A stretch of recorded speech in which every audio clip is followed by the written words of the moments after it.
Hey, what's up, everyone? I'm Jeff, I'm Silas.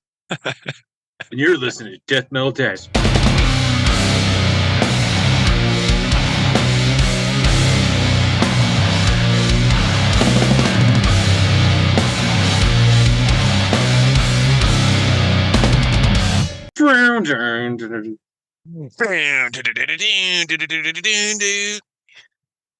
Recording in What a sick progress. intro. Am I right? Anyways, welcome back to another week of Death Metal Daddies. Yeah, welcome back. Yeah. Yeah. How's your week been? What have you been up to? Um, been busy. Did a foam job yesterday. I just realized I haven't had to mow my yard in like a couple weeks now. It's been nice, but I'd say we could use some rain. How's Yeah, that for sounding 30? I have been missing the rain. I've been thinking about it more recently. Actually, I need to put the dogs back in. I'll get to that later. I'll do that after the podcast. But yeah, the rain would be nice. I think we're supposed to get some this weekend, right?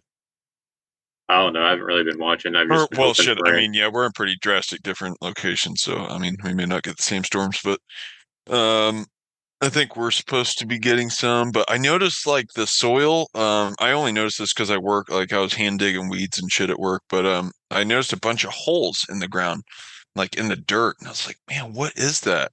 It's the other fucking locust brood or whatever that emerged. Oh, the cicadas and all that stuff.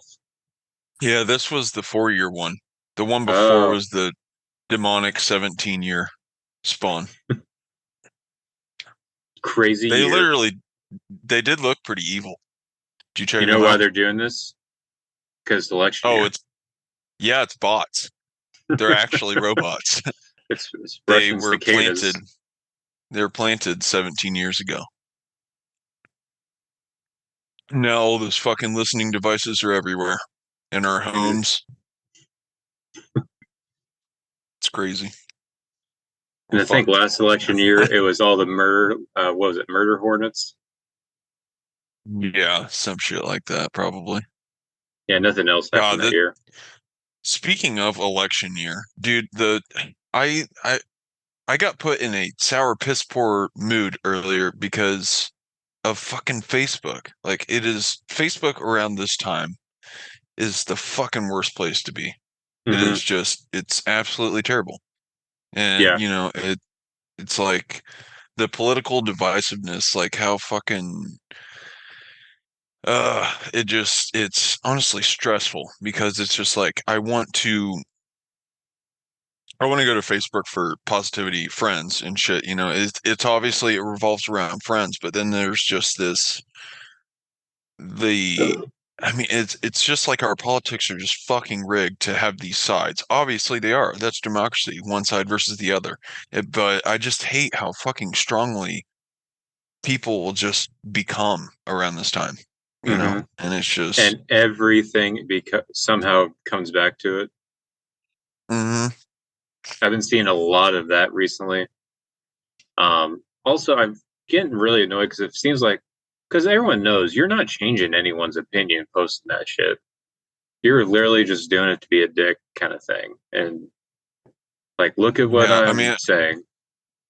yeah, it's just like it just becomes such team mentalities and they're just fucking like it's us versus them. It's gotta be this way, and that's the only answer. And then it's also a bunch of fucking fortune telling, like this is going to be terrible if this happens, and it's like such and such. Like, how the fuck do you know that? Okay, because typically when presidents say they're going to do something before they're going into office, their campaign is the biggest fucking hype up of bullshit always. And by the time they get in the office, a majority of that shit doesn't even ever happen. And you know what? It's like back to normal everyday fucking life. And then gas prices, they fucking go down. But every election year, it's like, well, this one, like the past 3 years, have pretty much been the same in gas, it seems like anymore, Yeah. right around the $3 mark. So I guess that's just fucking here to stay. But um, oh man, it's annoying. Yeah. It's fucking annoying, and then it's separates families. It's Hmm. terrible. Politics fucking it separates friends and family. You know, it's just fucking bad. I Yeah, just hate it. And then they act, and then the fact is like the idea that these two people are just going to change the world so drastically one way or the other, I think is just bullshit. It's even more bullshit. It's like those are obviously the people not running the country. There's obviously way more hands involved. And to act like that person being appointed in that position is going to make such a drastic difference, it's just, I think, a little far-fetched. Like, to a degree, I get it, but fuck, man. Fucking politics, dude. It's terrible. Shitty. yeah. Sorry. How you been? Oh, pretty good. I was been very busy. We can You cut that probably. part out if we have Oh, to, you're but good. You're good. We didn't say any specific things, so yeah, oh yeah, that's right. I know you can't delve into it either. So, yeah, yeah. We can but talk after, but um, yeah, I've been having a busy week. You probably noticed with the late releasing of the episode. Sorry, everyone, but very busy. Thursday, Wednesday, I probably could have done it, but I was a little lazy. But every other day has been busy. Thursday was Annie's last track practice, so we had to go to Springfield. We'll go to that. Friday oh, was my brother-in-law's party because he graduated warrant officer school. smart man. Saturday, I went to Fort Leonard Wood for work, and then Saturday went to St. Louis for work and didn't get back till 7. Monday, I got off, but I was busy all day because I had to go run chores. Like I registered to vote. I had to go get Annie's birth certificate, and then I built the new chicken coop. And Hell yeah. then, yeah, yesterday wasn't anything, but that's why I was able to finish the episode and publish it Monday morning. Yeah, it's been busy. I forgive you. So sorry. Yeah, the ducks are outside now. They're growing feathers finally. Hell yeah, that's cool, man. I didn't know you were doing this. Did you tell me you were doing this? That I got ducks. Yeah. Yeah, I got ducks. About a month and a half ago. I said it when I first got it. I don't really talk about them that much on here, I guess. But yeah, I got ducks. Got two Maybe I ducks. do remember. I think I do remember you mentioning that now. Yeah, What kind are they? we're not 100% sure. One of them we're pretty sure is like I think it's called a white runner. They're like skinny and kind of tall. They like stand up like this most of the time, and obviously run. The other one is hard to tell because apparently the colors they are now, it can kind of help you gauge what they are, but you won't know until they are their second batch of feathers. But that one kind of squats more, so it looks like it's more of a normal duck. I think it's like a probably a black Swedish duck. Because we've been trying to figure out what types they are. So I think those are the two types we got. Yeah, they're starting Hmm. to grow their first set of feathers slowly. They're outside now in a chicken coop. And speaking of that, I need to put them back in their actual because it's a two-tier one where it's like the Hmm. actual house, then like some stairs, and it's all caged in so they can go underneath and kind of go around. But they haven't figured out the stairs yet, so I need to put them actually back in the coop before I go to bed. Any coyotes yet? No, luckily we haven't had any of that. It's only been the second night since they've been out there. The dogs haven't really cared. However, one of them started to get slightly interested because I gave him a bath today, so that's a little Mm. worrisome. But It's like, ooh, they're what's that thing? yeah, he didn't care at all. Like the ducks are kind of warming up to me now. They're actually coming to me, staying pretty close. They followed me all the way up back to the house so I could put them in the tub of water for a bath. He didn't care at all about them until he looked in the tub and then he got a little interested. So I had to pick them up and he followed me the entire way, tried to get in the cage with them. So that's a little worrisome, but So do you, I assume you got these as ducklings. Was the process of ducklings to duck very hands-on? not really. The only thing, so it's not much different from chickens. The only difference is that they're a lot messier because they're ducks, they're waterfowl. So the water, they will just, whenever they drink, they try to splash it everywhere. So all that, Hmm. wood chips that you have in there will be soaked and they get dirty because they just shitting and pissing everywhere they're at. So it's a mix of the moist, soggy wood chips. They're poop Oh, and pee everywhere. They get dirty pretty easily, so you got to clean them pretty regularly. Other than they that, it's shit in not the too water bad. they drink.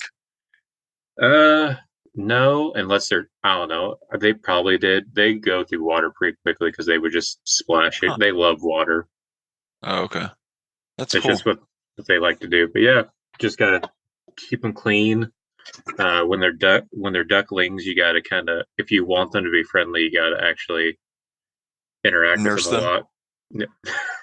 Yeah, just lift my shirt up and feed them from my nipple. From the teat. Yes. No, no, Bernie. Too Yeah. much beat. Yeah, you It gotta just do starts that. gnawing on it. Yeah, you just gotta do that a little bit if you want them to be friendly, which seems we did enough because they seem to be friendly to me and had Annie try to play with them. They seem to warm up to her pretty easily, so That's seems we did cool. enough. They're like, Papa Jeff, Mm-hmm. Yep, coming with food. we got Murney and Bernie. Murney and Bernie, that's awesome.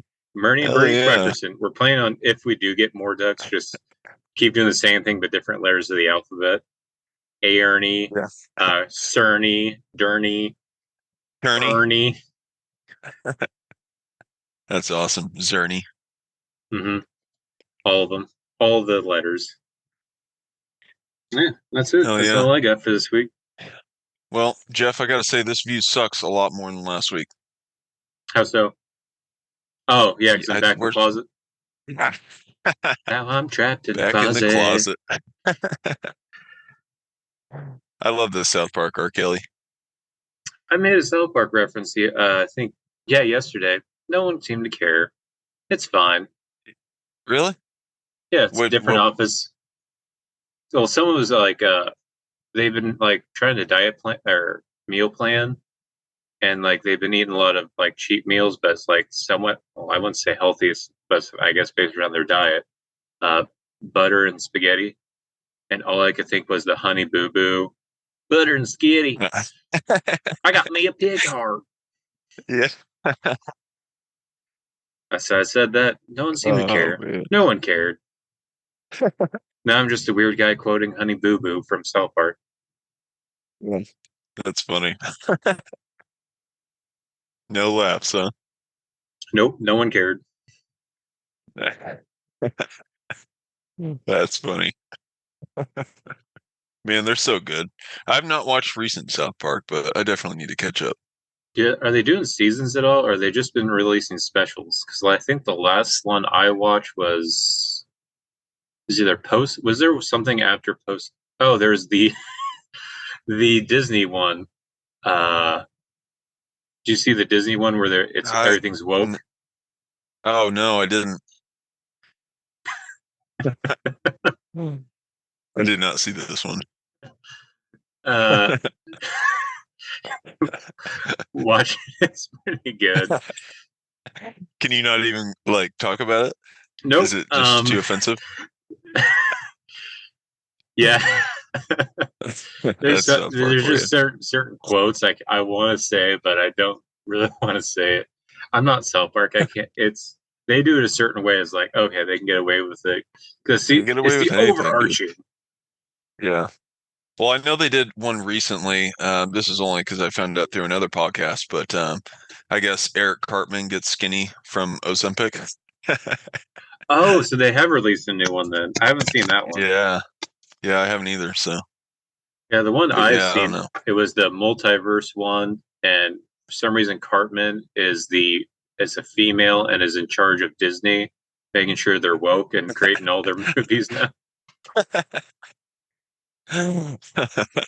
And like the real Oh, girl, like they're impersonating the actual director of Disney, and she's like trapped in some other multiverse. So it's a whole thing. It's funny, but I can't really quote much of it. So that is pretty funny because like there's been so many fucking movies of like multiverses now. oh yeah, I'm really getting tired. I feel like Marvel did that, and I'm really tired of it. What was the last Yeah, time you watched a new Marvel movie? they're just well, honestly, I have to go see the new Deadpool and Wolverine because Yeah, but that's that's different. I feel like legendary. that's not the It same is. as like all those Avengers and all those ones. I know, like you definitely don't think of Deadpool being in that same realm with the rest of those Hmm. films because I have not kept up on those films in like so many years. It's just they just I used to say yeah, they're just not like the comics, but I've never read any of the comics, so I was just straight up full of shit. But um they they're just I felt like they're just so typical. It's just bad guy, good guy. Same thing happens every movie, Yeah, you know. And I I don't know. I feel like that's just the acting just gets cheesy. It's just fucking I don't know, dude. It just they're just so similar. Like there's few that stand out. Like I do like Guardians of the Galaxy, but it's almost like I like Marvel almost more for its humor. Like humor in Guardians of the Galaxy is so damn good. Dave Bautista is like just the biggest giant idiot of all time. And like I don't know, he's like probably my favorite character just for those reasons. But Guardians is great and then Deadpool. It's like Deadpool fucking every Deadpool movie is so good. yeah, Like it's some of the newest like funniest movies out there, I'll say. I do want to watch it. I heard they have a lot of cameos, like I guess Wesley Snipes' is Blade in it, Oh, really? which I find weird That's because sick. didn't I was reading somewhere that that last Blade movie Trinity that Ryan Reynolds was in, uh Uh, Wesley Snipes refused to be in any scenes with him, so anytime you see him, you always see the back of his head. And it's not actually him. was this because like Ryan Reynolds was so annoying? I don't know. I think Wesley Snipes was done with this series, and he just Hmm. for some reason did not like Ryan Reynolds. In fact, there was a scene where like he's like laying down, opens his eyes. I guess he refused to open his eyes, so they had to CGI open his eyes. Are you serious? He was Oh my apparently a God. huge diva on Blade Trinity. I guess he like Ah, spent most of his paycheck on like weed and was high the entire filming. that's hilarious. Oh man, that's unfortunate. But I mean, the third one's definitely the shittiest of them all, I'd say. Yeah, I feel like it had a good premise, like with the whole like Dracula and all that, and then like Hmm. the other like were they vampires or the humans? I don't really remember, but the other vampire But hunters. it like got so cheesy. Yeah, it had Jessica Biel with like the weird laser bow thing. Yeah. Like it, I mean, I like the whole idea of like this kind of like super team teaming up, like kicking ass, but I felt like they just let the cheese just kind of seep through. And then Triple H was the bad guy, kind of a cool bad guy and Yeah, unexpected. yeah, But I mean, I don't know, just some factors of cheese. I think of more of it was like Wesley Snipes one-liners. Like he would just like stand there with like he got real dramatic with like his stances and his capes and just be like, "All right, motherfucker, it's time to die." I don't think that's like an actual quote, but it was like something to that effect. I haven't I seen do. that one in a long time.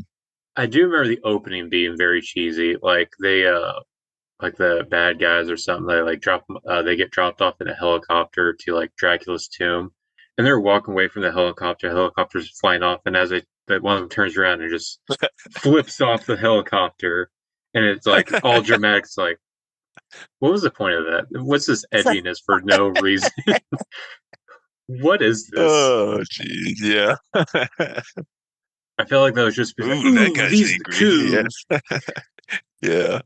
You don't play by the rules. He don't care what Yeah, anybody fuck thinks of you. him. Oh, that's hilarious. Again, it reminded me of like that triple X vibe. Like I'm a bad guy, but and I don't haven't actually been to any schools, but I know a lot more than you could ever imagine. Kind of stuff. Like I have zero formal training, but I know a lot more than you could ever imagine. That's pretty funny. I mean, the second one was cool because like they brought in the new type of villain and he was like kind of mysterious, and then like you see the fucking jaw split. I thought that was like super Oh gnarly. yeah, that was cool because it had the whole. It was a Because didn't they? It was vampires, but they ate other vampires. So the vampires are actually asking Yes. for his help. That was pretty cool. Yeah, it was. It was fucking awesome. Or I think they just ate anything, really, didn't they? Or I don't I know. know they. I think they did, but I think they would also eat vampires. I remember the vampires were asking for help because that was where Ron Perlman Huh. was in it, Oh, okay. and he was one of the vampires. Like, hey, Oh we need your yeah, he help. was one of the yeah, he was one of those teams. Yeah. Well, they were kind of cheesy too. I mean, Yeah, definitely aesthetics. But, I mean, you're gonna get some of that in the 90s. That was 90s, right? I think it Blade was 2? Or if was it that was early 90s, it was late 2000s? 90s or early 2000s because I feel like that early 2000s when a lot of those cheesy movies came out. And I feel like Ron Yeah. Perlman was behind a lot of them, like Hellboy, Oh, Blade I loved 2. Hellboy. But yeah, Uh, Hellboy's definitely cheesy. I I feel mean, like most of the stuff Ron Perlman does is cheesy, except for Sons of Anarchy, which even then he has some cheesy lines. yes. Yeah, you know what? Actually, now that I think about it, that dude definitely leaves a trail of cheese. Like I remember Like, there's one specific line from Sons of Anarchy. It's like God, that's just typical Ron Perlman cheese. Like there's some mission they do, and there's like some preacher involved, and it says you need to repent for your transgressions. He's like, my transgressions are all I got, brother, or something like that. It's like God, oh, I know what you're talking about. Yeah. He like does like the arms out thing too. it's like Yeah. what? This is dumb. He was like a good villain though in Sons. Yeah, he was. I He was felt good in that. like I think that's definitely probably my favorite role of his. Mm. Um, I forgot about Blade too, man. That's crazy. I forgot he was even in that. But I like that, and then I liked it because like they just fucking died like crazy rapid once they were introduced. Like that whole team. Don't they go into like the sewer tunnels and then they just fucking start dropping like flies or I something don't like that? remember too much of the second one because I remember loving the first one. Second one I watched a couple times. I think Trinity I only watched like once or twice.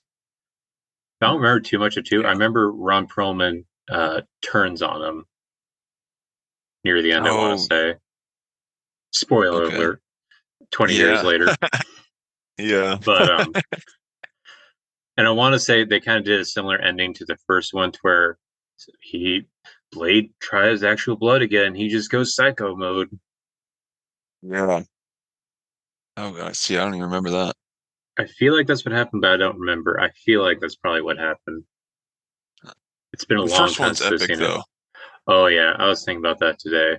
It was especially that ending. I just everything about the first one. I thought like, probably if we watch it now, it'd probably be cheesy, but I'd Well, the rather just keep the CGI is memory. terrible, Yeah, but I'd rather just keep the memory of how awesome it was. yeah. Well, like honestly, I there's like little to no cheese from Wesley Snipes in the first one. Like I Hmm. feel like he just represented totally cool and badass. And it was Hmm. like it felt like a really new idea at the time when the movie came out. And then like that is probably one of my favorite opening scenes to a movie of all Oh, the time. rave with the Like blood. the rave. And then it's just like the chick's in there, she doesn't know what's going on. You start seeing it's like vampires and shit. And it just totally brought that fucking like uh kind of new metalish like techno vibes, that Hmm. wave of that kind of style of music and shit. And um I don't know. I think still to this day it's a solid opener. And then the chick just like fucking gets ate up when she sees like the blood from the sprinklers. It's so cool, dude. And then Blade just comes in and fucking slays. And then Frost, he was a really good bad guy, at Yeah, least from what, my memory yeah. tells me. And I remember whatever happened. Who was that guy? I never saw him again, but I thought he was so good in that one.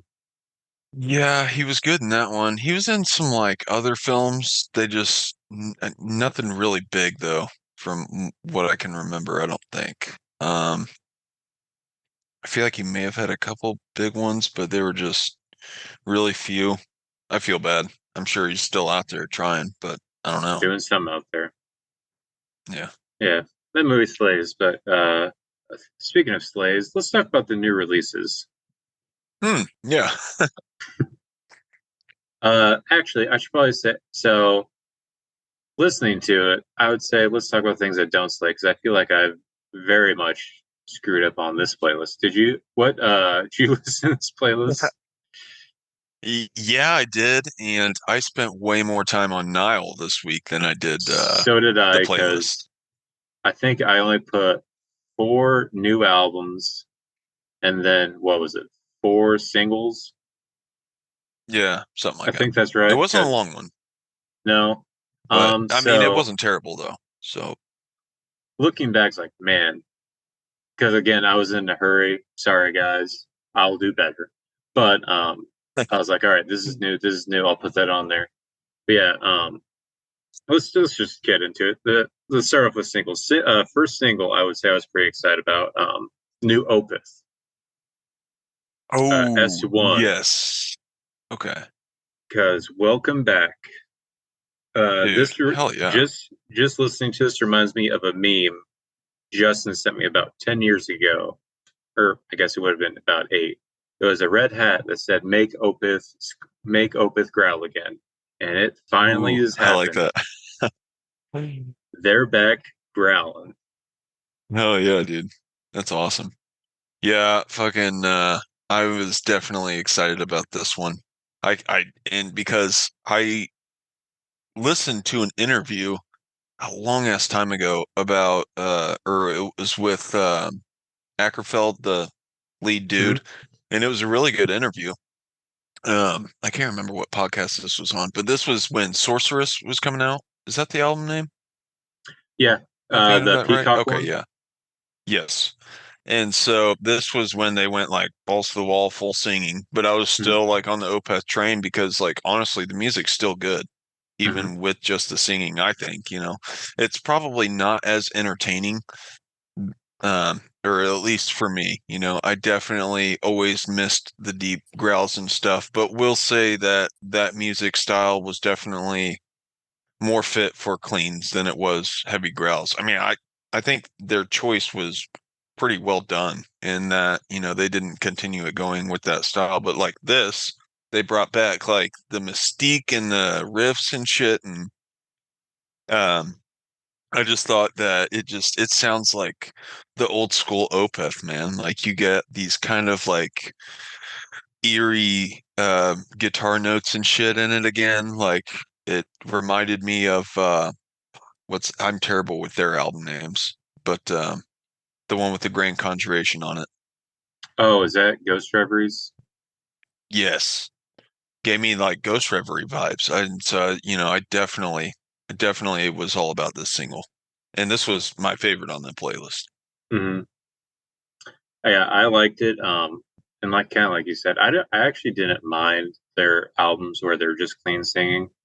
Sorceress was okay. I kind of liked their previous album. I forget what it's called, but I remember they released two versions, one in their actual native language of I think Swedish, and then one in actual English, which I thought was a cool idea. It's not like super heavy, but it's that proggy kind of creepy vibe that they bring. Mm, Obviously, we prefer heavy stuff, but I didn't mind it, and I kind of do like it's still kind of like their previous album, just with the growls kind of brought back in subtly. It's not yeah, overwhelming. It's there. I'd say it's about what 50-50, maybe 60-40, where it still favors clean, but it's good. It's nice breaking up the mold of what they've been doing. Kind of gets fans yeah. more excited again. So I'm excited about it. It was good. I liked it. I'm interested to see what the new album will be. New album will bring. I I definitely am too, man. And I was really impressed that the growls just sounded just as good, I think. Hmm. Like I think he sounds just as good, you know, it didn't sound like he's like exhausted trying to do it, or it didn't sound like it's difficult for him to get back into the swing of it. It just sounds like old Opeth, man. I'm super Hmm. excited. So Yeah. What did you think of the new Lacuna Coil, which I only added because it has Randy Blythe on it? uh, honestly, dude, I think it's cool. I really liked it actually. I listened to the whole song and was like, man, I don't know who's I didn't look at the title and I was like, I don't know who this is, but I think they sound really good with Randy Blythe. And I thought it Hmm. was like some new chick screamy band. Like honestly, I was like Spirit Box was in the realm of ideas for this. I haven't listened to a lot of Spirit Box, so I was just fucking ballparking it, but um or guessing. I don't know if that's the right expression. But anyways, and then I saw the title was Lacuna Coil. I was like, oh dude, I can't believe they haven't done that sooner. Like I Yeah. thought they sounded they meshed really well, I thought. Hmm. Yeah. I feel like Randy Blythe is kind of like hit and miss on his guest features. This one is definitely a hit. They blend together so well, and I've Yeah, stopped caring. I haven't really cared about Lacuna Coil since when I first found them. The Karma Code album that was had that "Our Truth," the big single that kind of made them a little big. Um, same. but yeah, this is. I really enjoyed this. I do wish they had more. I wish that they almost would do something kind of like Aborted did, where they have every single song has a guest feature of some kind. I feel Yeah. like that would do really. Although it is that would make it a little busy since don't they already have two singers. Yeah, well, and see, like that's what I was gonna say is I don't know that I heard the guy singing in this new single. Is he in there? I may have I'm not just too not paid sure. I attention really only enough. focused on her and Brandy. So I Same. don't know. Maybe he's not in the band anymore. I don't know. I don't know what's going on with Lacuna Coil. I haven't Yeah. kept up with him at all. But this Yeah. was pretty good. Yeah. If you listen to Lacuna Coil, let us know. Up next for singles, we have the brand new song by Better Lovers from their new album coming out soon. This song is called "A White Horse Covered in Blood." Um, so I Okay, love, I did not know that's who this was. yeah, I like Better Lovers mostly because I love the bands they come from. This song was okay. It wasn't the reason I like the other bands. I like they're more chaotic and stuff. This is more of their rock and catchiness, which is good. But that was one thing that I didn't really care too much about their EP they came out with. It felt like it was half and half, um, half chaotic stuff that I loved from their previous bands, half catchy, rockish kind of stuff. And I feel like that's what this song was. I hope that they don't have that same formula for the whole album, but we'll see. I didn't mind it. I'm just a little hesitant when it comes to their new album. What do you think of this song?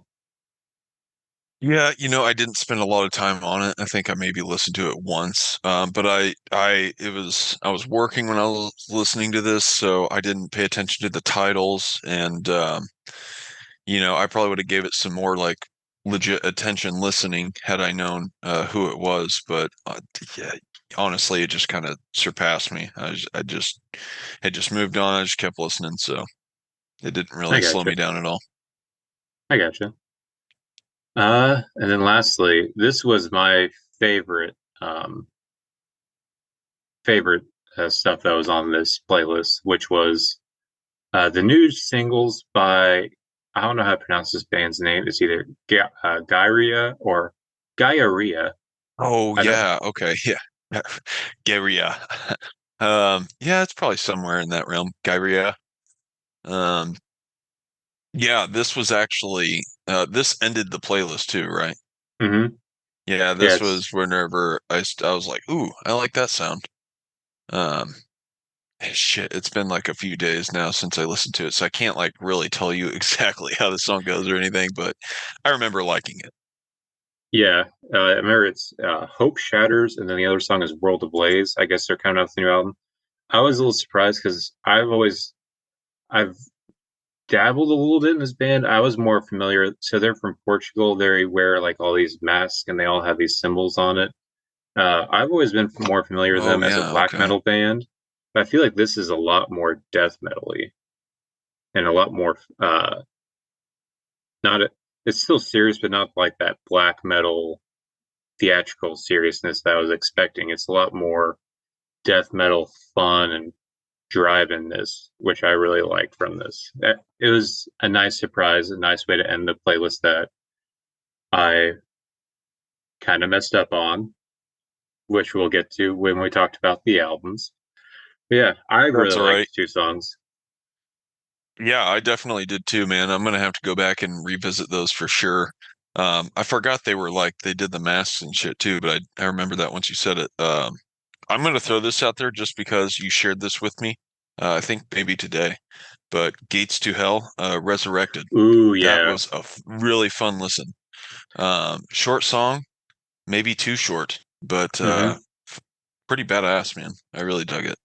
Yes, Gates to Hell. I only found this because I was listening to the new Undeath single, which isn't on this playlist. Will be on next week's playlist. That was uh, Brandish the Blade, I want to say, is the new Undeath song. I was listening to that, and then this came on because of the radio version. Like Spotify, if it's a single, will just do radio. And that came on next, and I guess they're on tour with them. God, that was a good, pleasant surprise, and it was great. Hell yeah. Gates to Hell, what was the name of that song again? Resurrected. Oh, yeah. This is a band I want to check out. I wish so. I guess Undeath is going on tour in Japan with this band and someone else, but this, if they are coming to the album, I would want to. I wish they would bring that tour to the States and come somewhere near us. That'd be pretty cool. Hell yeah. Yeah, for sure. Yeah, man, this band's been catching some buzz. I've just been seeing their name like pop up left and right. Hmm. So I think Another it's band, definitely another band that came up on that radio. I was thinking about sending you. I don't know if you listened to it. I think it's a new song. Rotting in the Wool by the band Vomit Forth. Have ooh, you listened to that? um, I don't know if I have or not.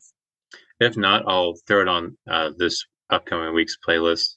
It's kind of a similar vibe, slightly clean singing in the chorus, but it's not too much. It's not like the new Fit for an Autopsy clean singing. It's more of just like a chant, and Pretty it's kind of casual. echoey Oh, kind of okay. thing. So I recommend that too. I'll put those on this next week's playlist so you guys can all check it out. Actually, it Cool. should come out the same day as this. Well, we'll see. But yeah. Anyways, you ready to Uh, move on to the albums that I have on this playlist? yes. All Definitely right. deathcore heavy this week. Yeah. Yeah. So the first album, I would say, the biggest band that was on this week's playlist was the new album by A Night in Texas, Digital Apocalypse. Uh, this was the first album on this playlist. I was listening to. It, was like, all right, this is pretty good. I'm somewhat familiar with them, not too familiar with them. I know they did a split with Enterprise Earth. That's about is my extent of knowledge.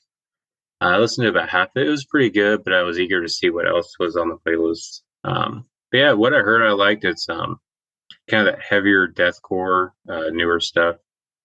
What do you think of Mm, this one? yeah, it had a pretty good sound, man. I mean, it's definitely nuts, super chaotic. I definitely throw them in the vein of Enterprise to Earth and like Crown Magnetar, Hmm. however the fuck you say that, Ben. But it's just balls to the wall deathcore, man. It's Hmm.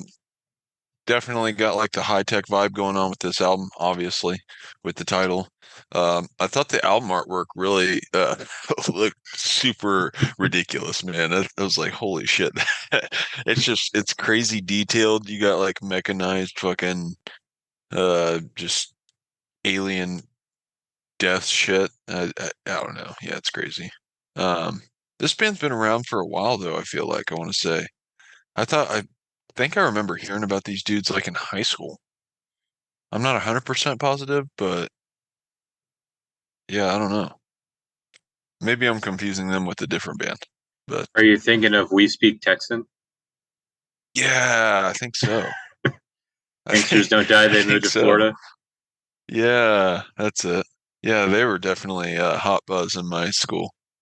Whatever happened to You them? I know, remember their three-song demo. oh, yeah, that's funny. Yeah, yeah, maybe. I mean, I don't know. I don't know how long this band's been around, but I'm not yeah, sure. I was. It's definitely. It's like an extreme deathcore. I don't even know how you'd like. I think this is kind of creating its own genre. Yeah, and Deserves but its own genre.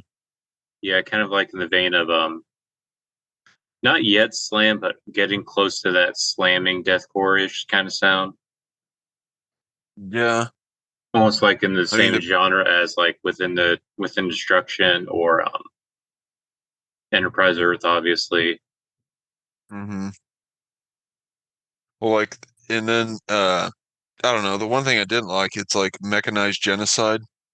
Like you already have another band, Shadow of Intent. They have uh what's their genocide song called? Oh, I think it's Intensified Genocide. yeah, And so it's, I mean, I guess this is like a different genocide technically, but many uh, genocides people. yeah, too many genocides. But Stop that the features genocides. another deathcore band, kind of kind of in the same doing the same thing. To the Grave. They're Hmm. kind of catching some buzz too.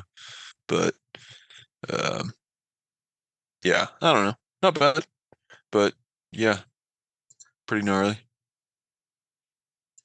What about up next? We got the new album Introsphere by the band Gravemind. What did you think of this one?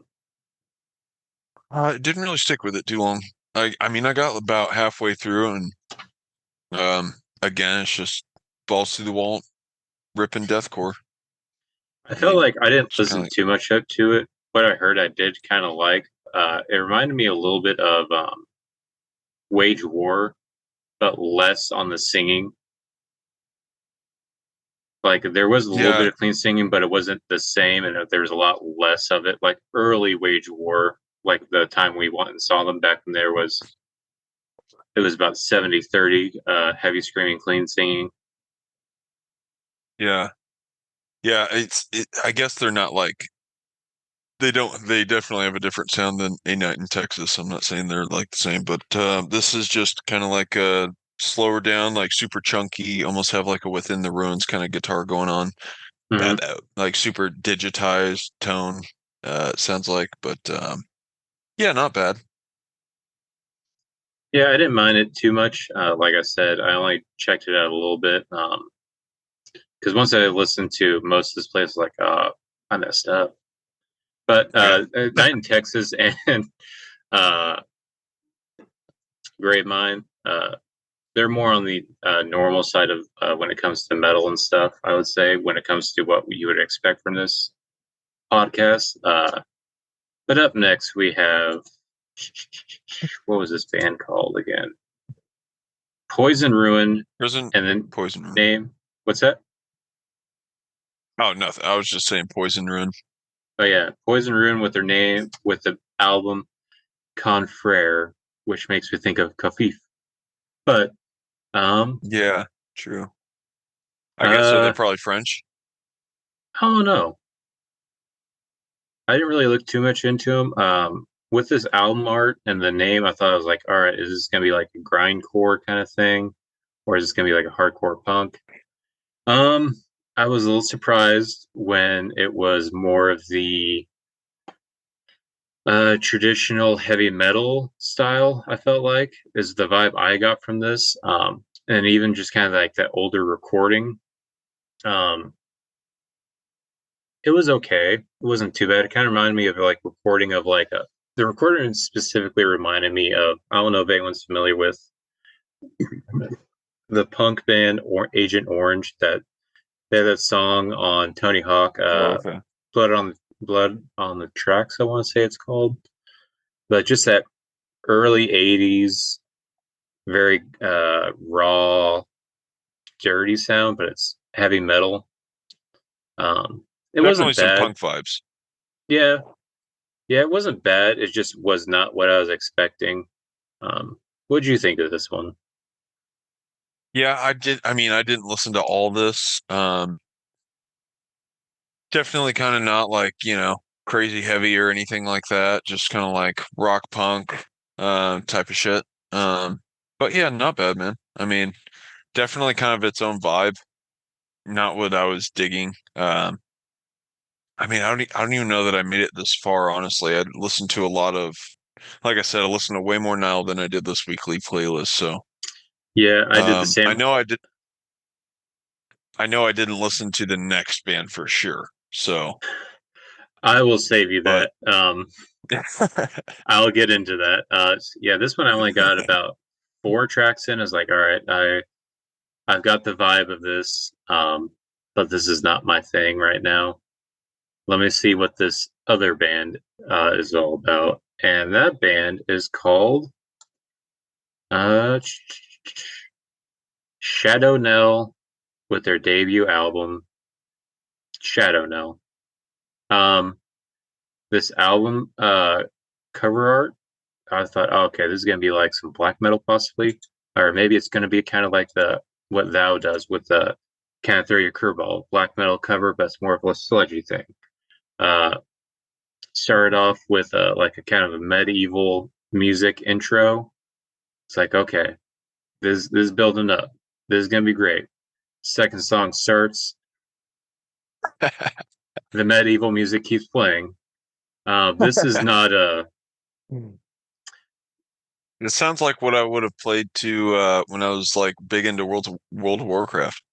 yeah, yeah. I would have threw this shit on for some epic quests, man. This This is is quest more. music for sure. I don't know why this showed up in my new metal music. I feel like it might have metal themes, but this is not really metal music. I remember even like skipping like 2 minutes into the song. I was like, all right, is this just a long build up? No. Next song, same thing. All right, I messed up on this one. This is more of an atmospheric vibe. It's not really, if you're looking for like guitar driven with drums and some vocals, you're not going to get it from this album. I'm not knocking. Oh, They are achieving what they are wanting to do probably, but this is not what I was wanting. it says here it features members of Poison Ruin. So the last band you just featured. This is making more and more sense. Yes. So it sounds like you had like an algorithm randomed you or something. Damn Or you, Spotify. yeah, they got you. Don't worry, They gave people. you The a two music for drought is one. almost over. And I think, Um, there's definitely some Burzum vibes in there. yeah, I would say You know, probably you his could like have told later me stuff. that yeah, you could have told me that was Varg Vikernes. You could have said that was his new album, and I would have been like, oh, I can hear Yeah, it. yeah, But but yeah, it's definitely some Quest music. Not bad if you're looking for an epic adventure. yeah. If you need some like music to play like RuneScape too, it's not bad. Hell yeah. I don't know. It's just Shout out to Michael Collins. I think he still plays RuneScape. I just want you to be happy. Yeah. But don't I worry, think, I don't know. the music drought should be over soon. I don't know if it's this week or next week, but there's like three or four big albums coming out in one day, like New Nile, New Nails, New Zealand Ardor. Full Shoot's coming out this week. In fact, I think they already dropped the album stream on YouTube. Ooh, nice. Oh, did you listen to that Rotten Apple song? I did. I listened to one of them. It was either Rotten Apples or Fucked with the Bottle. I don't remember which one it Oh, was. Different vibes, name title wise, but um, that's crazy. That's wild. yeah, Duckface Killings comes out this Friday. Hopefully, the same time this podcast comes out. We'll see how fast and how proactive I am in editing. But yeah, Duckface Killings comes out this Friday, and I want to say Nile, um, New Nails, and New Zealand Ardor. I want to say there's one other album comes out next Friday. So don't worry, we're gonna have some more interesting albums to put on our playlist and to talk about. I'm almost thinking we probably should have saved our Nile rankings for when that new album comes out. But you know what? We're already here. Let's already do it this week. We already did our homework. Premature. Yeah. It's all right. I'm all about that. Anyways, so Hell yeah. that's it for the new albums. Yeah, Bunch of like shit. I did see. Did you listen to the new? Just kidding to all those bands out there. I'll put on next week's place. Did you listen to the new Black Dahlia Murder song they just dropped today? Ooh, yes, it did. Mammoth's Hand. That was fucking Yes. badass. I was actually listening to that when you messaged me that you were ready. I was doing some Yeah. laundry, listening to it, like, oh yeah, I want to talk about this, but I don't know if he's listened to it. So, but yeah, Yeah, dude. what'd you think of it?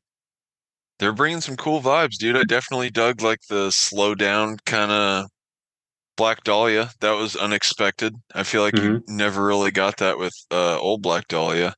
Chaz sent this to me and actually mentioned that it kind of has like the Sun Eater vibes, Mm-hmm. uh, kind of style production. And I was like, I don't know that I would have thought about that unless he pointed it out. But I was just like, damn, actually, yeah, for sure. Definitely, I could definitely hear that. But it was pretty cool, man. I thought it was interesting. Uh, I think his vocal did really well, kind of slowed down. I mean, I don't know. I'm not gonna sit here and like be a critique of what he's doing. It's a good sound, man. It's a good song. I thought it fucking is a solid jam for sure. Yeah, What'd you think of it? I really liked it. I was mostly focusing on the vocals because obviously that's what everyone is kind of wondering about how the vocals are going to sound with Trevor uh, being gone. But I focused mostly on the vocals. I really liked this song more than I liked the previous song they released. And, Aftermath. yeah, and I really like what Brian's doing with his vocals. It's refreshing because obviously we're going to compare it to Trevor, but I think something about his highs feels more gurgly and more full bodied. I don't know. I kind of like it. It's adding Yeah. a lot more flavor to it, and I love it. A lot more dirtiness. I really It's like it. definitely raw as shit. And Mm-hmm. like it's just he sounds nasty, like Mm-hmm. kind of in his own way. Like yeah, it's the same style as Trevor, but it's like it's a kind of a different vibe, really. But definitely nasty, dude. I thought it's a Mm-hmm. fucking badass track. I really like the video too. I didn't get to watch the video. I listened to it on YouTube, so I probably could have, but I was doing laundry, hence why it took me a little bit to respond to you. But God damn you. I Folding know. clothes. All right, so let's talk about just some typical death metal daddy stuff. Um, so what something I was wanting to talk about at some point. I probably should have messaged you so you could have actually thought it over more. What is a band that has broken? What bands that are currently on a hiatus or have broken up do you wish would come get back together and tour again, just to see either one last time or for the first time ever? Tour, not right, or What's that? just tour? Um, No writing, no new album, or just tour, Either or or. both. You can do Okay. what you can do one for each or one for both, whichever however way you want to do it. Which bands Okay. have you been like God like? Because there's a lot of bands for me that are on hiatus that Hmm. is like God damn it, just get off it. Kind of like Job for a Cowboy for Yeah. with us for the longest time. Like come on, do something. Yeah. Yeah, for sure. Okay, new album, System of a Down. Okay. Tour, Slayer. I Which can I I think can they will. I can agree with that, and I think yeah, because I love Slayer. Seeing them live is great. Although I do think I I don't really need another album because let's Yeah, face it, exactly. Repentless I was mean, we've meh. oh, I love Repentless. What? I love Repentless, dude. Like, Really? I know the lyric. Yeah, I really do. I know the lyrics are kind of like out there and bizarre, but come on, dude. That fucking video is brutal as fuck. Well, like the song is good, That but as video an like out sells the song for me.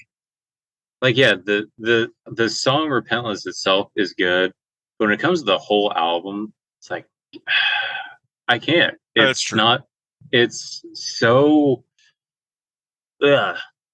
And I felt like as It it time definitely went falls on, off the ladder you go on. yeah. And so really, I could do without another Slayer album. I feel like You Kerry don't, King's so solo you don't think project is that it good. aged well, huh? No, I didn't like it when it came out. I liked the title track and I liked the intro they did into it.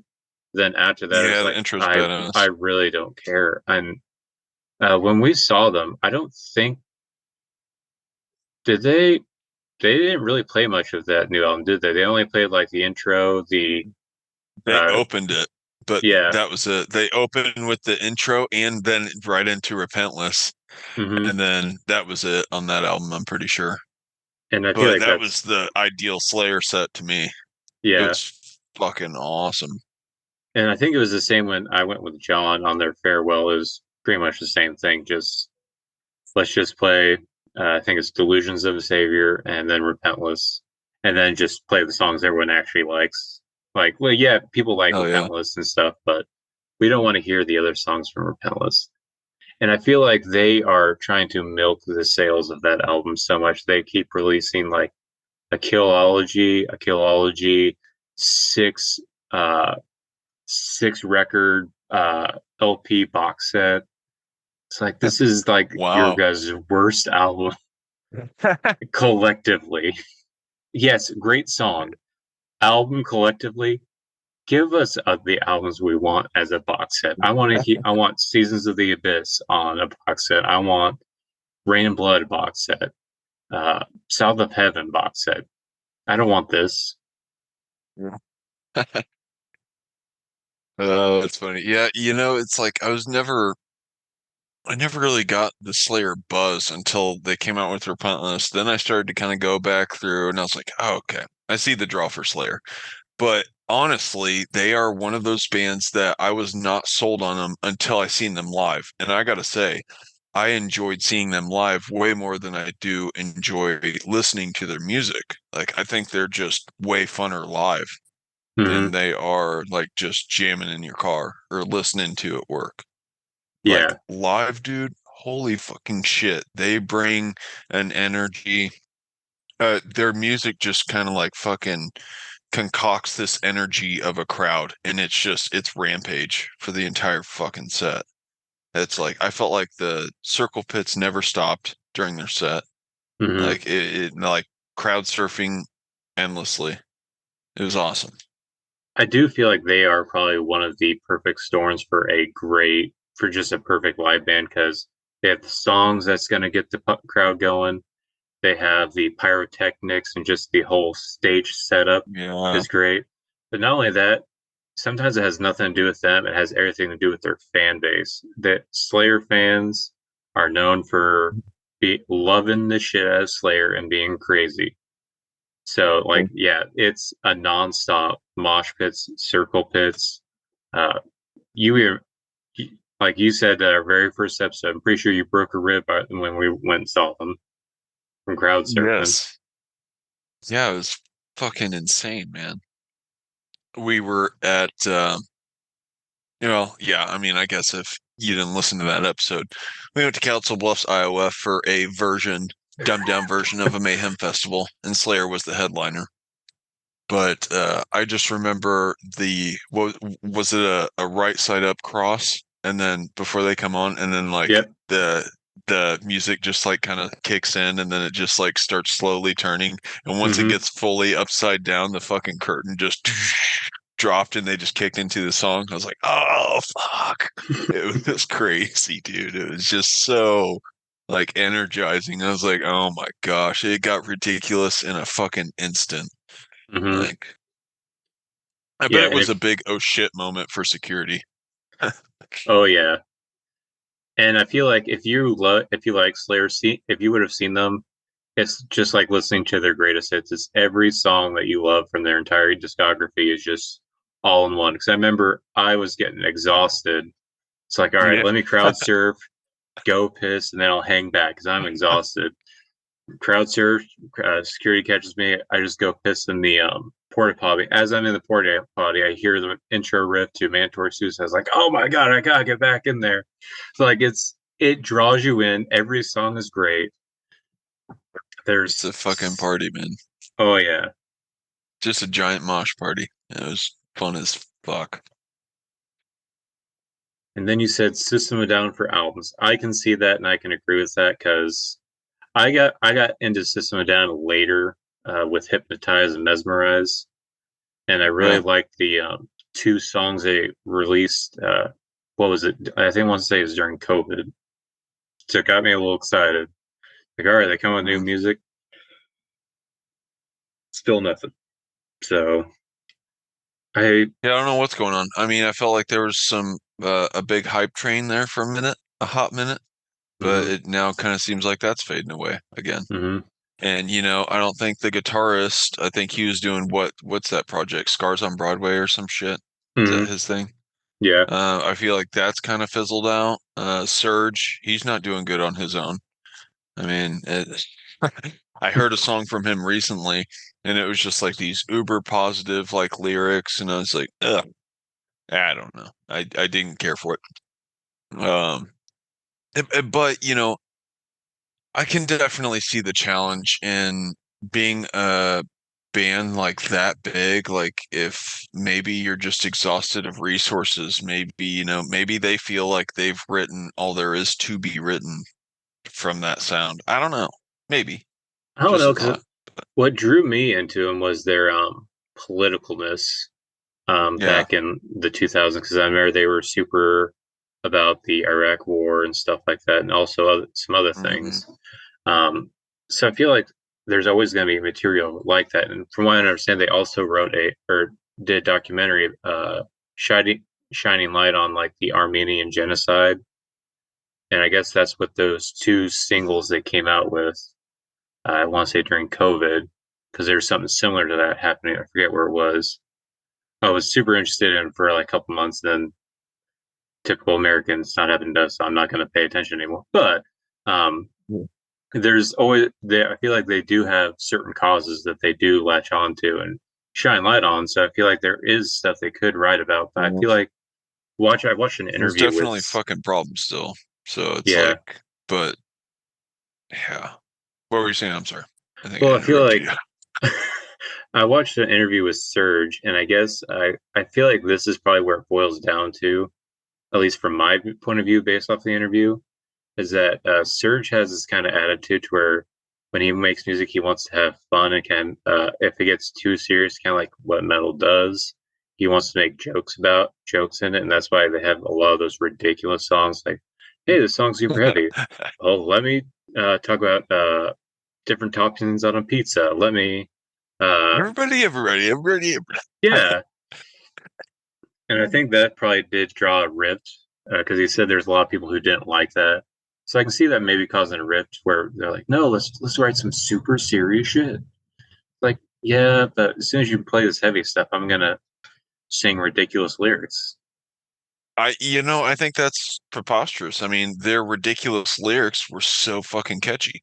And hmm they are great examples of songwriting because they can say the most outlandish shit, but yet you find yourself singing them. hmm And like, you know, it's a violent pornography. How catchy is that, dude? It's so singable.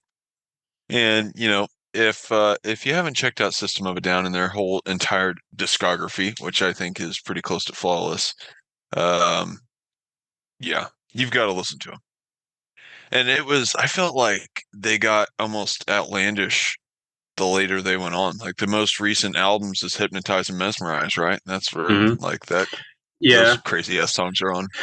yeah. Like I remember, I think it's "Hypnotize" is the last album, and that had some weird songs like the Terracotta Pie, hey Terracotta Pie, hey. And the other one, "She's Like Heroin." They had a lot of. There was some songs like "This sounds ridiculous, it's wacky." Then they said some lines like, "Oh, this is pretty shit, pretty serious." I guess it does kind of like the attack, the opening track "Attack." It's ridiculous, but then he starts like saying like, "We'll attack all the schools and hospitals. We'll attack all," and it's like all this violent shit. And then but I guess it's like a defense mechanism kind of thing. It's like, no, that's what you're doing to us, kind of thing. Kind of seriousness, but then also still the wackiness. Then it gets to the actual wackiness with terracotta pie. Hey, terracotta pie, banana, banana. I don't know. I like their later stuff because I felt like because I got like I said I got into them later. When I checked out their older stuff, it had too much of a new metal vibe, which at that point I was kind of tired of, especially with like their debut album. Sugar was okay, everything else was like, eh.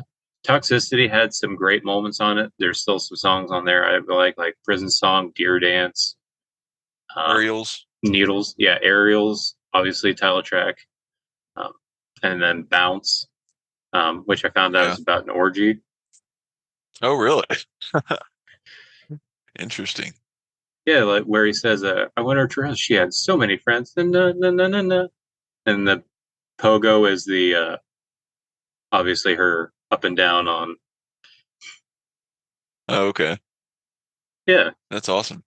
Oh yeah. System of a uh, Down, man. They're one of a kind band. yeah. Like there's no one in that realm, I don't think. And I feel like if a band does try to copy what they do, it's going to be too obvious that they're not going to get past like local, Yeah. or it'd be an industry plan. It's like, no, no one wants this right now. We want Yeah. Serge, we want Darren, we want Chavo, and I guess the bassist Chavo, he's in that band that like 7 Hours of Violet or whatever, that one weird title band that was on the Hmm. Mayhem Fest lineup. Oh, okay. Interesting. I I didn't know haven't that. listened to it yet, but I know I guess that's his new band. Oh, okay. Yeah, I didn't know that I didn't know he was doing anything. But yeah, man, signature band, all signature look. I just remember that video for I think it's Toxicity. Is that where or no, Chop Suey, where they're like going in and out of each other. And like Darren, he just looks like Oh he's yeah, fucking coked out of his mind. He just like looked like a rabid drug user. And I was just like, but that was like part of the draw for me for him. It was just like they were wild and fucking chaotic and yeah, like a political stance even early on and it really cool band, dude. Just fucking yeah, one of a kind, dude. I would love another album from them. hell But yeah, yeah. yeah. What about you? What would your pick be? I so I asked this question without actually thinking of my own. Um, I got to think. So I would love for. I know they're technically doing it, but it's not the same thing that I want. I wish the Dillinger Escape Plan with Mm, Greg as a singer would actually do a full tour. Because right now they're doing one-off shows at like festivals with, or I guess just themselves, but with their original singer. But I want them to do a full tour and actually come to Missouri with Greg because we didn't really get that on their farewell tour. They came to St. Louis once on that tour, but it was for Point Fest, and they uh, weren't even headlining. It was just a bunch of oh wow. bands, Dillinger Escape Plan, and then Soundgarden before Chris Cornell happened. Huh. It was like, Damn, that well, would have been crazy. that's the thing is like, well, if this is gonna be the last time I ever see Dillinger, I want them to be headlining. I want them to have full attention of everybody there and have a longer set list. I don't want to see them Point Yeah. Fest. I'll just wait till they come back again. They didn't. That was the last time they ever Yeah. came. Well, they So did like a string of fucking uh like farewell shows and they like all sold out. And then they would hmm like, all right, we're gonna do one more. Oh, sold yeah, out. All right, we're gonna do one more. All right, sold out. I was yeah, like, come on, guys. How many times that are you was gonna all in get New away with this York shit? though. Yeah, that was all Yeah, in I New know. York. That's crazy. That would have been fun to see because I guess that's when they also had Darren, the original singer, come out and do some of their old songs originally with Greg. Oh wow.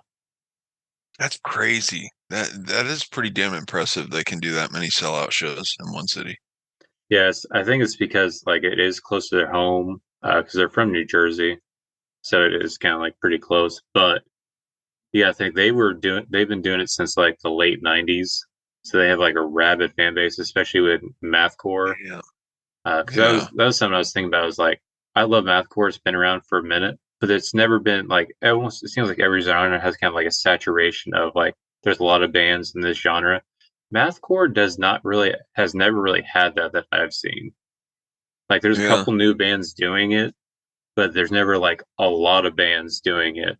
at once. Like right now, you have Frontierer, Dallas Cowboy or Callous Cowboys, and I think Pupil Slicer. And that's about all the ones I can think of right now. I feel like there's probably more for Car Bomb.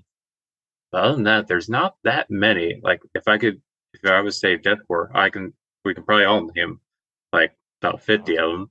Old school death metal, we can probably name about 10. About any genre, but Yeah. metalcore is like it's never been super big, but it Well, has a that's pretty because it's rabid shit. fan base. Well, fuck you, guy. Yeah, I don't know. I love I kid. mathcore. I love mathcore. Yeah. It's something I grew up with number 12 looks like you, Dillinger. Uh, obviously, every time I die, Converge has a little bit of it too. It's just a genre I love. It's that chaoticness. It's because as you can see with some of my other tastes, I like the unpredictability, um, a little bit of chaos with like a central plan. Tony Danza, Tap Dance Yes. Extravaganza is another example. That Just is stuff one like I'll lean that. into. Hmm. It's definitely one I'll lean into more than others. But it's mostly for the Joshua Travis effect. Yeah. I mean, when that dude breaks off into his fucking soloing and just these epic fucking moments that that one instrument captures, I'm just like, without that piece, like you just don't get it. But like that guy creates just a giant fucking world for your ears to just absorb, and I love it, dude. It sounds so emotional to me, like especially in some of the breaks in Tony Tap Dance, blah blah blah. But no, it's such it's such a ridiculous name, obviously. But back to Dillinger, I wanted to highlight. I honestly enjoy more poppy Dillinger than I do Yeah. chaotic Mathy. You know, like I Hmm. really love their fucking old shit. And like I think one of the first songs that I ever heard from Dillinger is probably my favorite to this day. The Pink is it Pink Lizard or Bubblegum Oh, Milk or Lizard or Black Bubblegum? oh fuck, what is it? It's one of Because those there's two. I think it's Milk Milk Lizard. Lizard was on Grand Theft Auto, and then Black Bubblegum was like a big single. And that's like their poppiest. Well, it was their poppiest at the time. I think they kind of came up with some more. But Milk Lizard had I, a little bit of screams. I Black think I Bubblegum want to didn't say really. Milk Lizard. Is it the da da da da da da da da da da da da dan dan dan. Yeah, that's Black Bubblegum. Oh, okay, yeah. See, like, I'm honestly, how does that Check chorus go? I out want to, your face on the wall, like what you see. yeah, yeah. Like what you see. Yes, dude. I love that song, man. I'm a sucker for that song. I think that they almost kind of fit into oddly like Queens of the Stone Age. Like I kind Hmm. of I compared those two bands at that time because they both kind of sounded similar to me. They were doing kind of the same shit. And I feel like Queens of the Stone Age, they just kind of stayed in that poppy-ish or poppier lane, whereas Dillinger, I think they went more heavy, you know. Hmm. They definitely kind of still kind of had those moments, but they definitely went heavier after that. Hmm. Yeah, I've I love Dillinger, and that's one of the things they like to do. It seems like every album since Greg has been in the band has at least one song kind of like that. It's a more poppy Yeah. song. Like obviously, Fireworks had that. Miss Machine had Unretrified. Option Paralysis had I want to say it was Gold Teeth on a Bum. One of Us Killer title track. What was after that? Dissociation had a couple. Yeah, I they I actually love that whole album. I think it's a great last album. Dissociation. Oh yeah, Disassociation, yes. Oh my God. What a fucking way to go out banging. especially that last song. The Oh, more I dude. listen to that, the Yeah. more, and then you look at the lyrics, like God, because is he singing Yeah. it to the? Is he singing it to the fans and the audience Wait, what as like remind a me, what are goodbye? the lyrics? So let me. Now I gotta look it up. I might as well too. Well, now I gotta get out my tab that had the Wolves in the Throne Room Absinthe. Available on Spirit of the Hive if anyone's interested. Yes, dude, doesn't that look so fucking awesome and interesting? Yes, I actually put in a cart, and it's one. I was planning on leaving that tab open on my phone to. It's like one of How these. much is I'm it? gonna 50. That's the thing. It's a little expensive, but I don't know how much shipping is. But it's one of those I things think it like, might be do worth I it. drink The it shipping's not crazy. or Yeah, do I no, do drink you it? drink it or collect it? I don't Right. know. I also feel like it might be one of those absinthes where we may be able to trip some balls, you know? I feel like coming from that band, I mean, I feel like they're into some weird shit. They probably know some kooky people. And if they got some kooky people to make some beverage for them and sell it, you might get a little experience more than you asked for. So who knows? But yes, we're talking about an absinthe that the band Wolves in the Throne Room just released. You can get it at I don't know. This is not a paid sponsorship, by the way. This is just You can get it from free blasting. spiritofthehive.com, or it's either .com or .buzz. Just search for Spirit of the Hive, you'll find it. And then click Yeah. on their absinthe, you'll find Wolves in the Throne Room. So I have the lyrics. Yeah, it seems like it's about the breakup of the band and kind of coming to Ooh. realization of it. By the time, by the last time in the car, then I already knew. At the time I laughed, I didn't know what to believe. I couldn't stay for you. What a strange way to lose. Take you, I couldn't take you.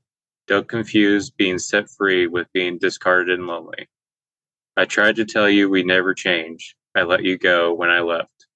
I really tried to tell myself it was for me and not it was for me and not you.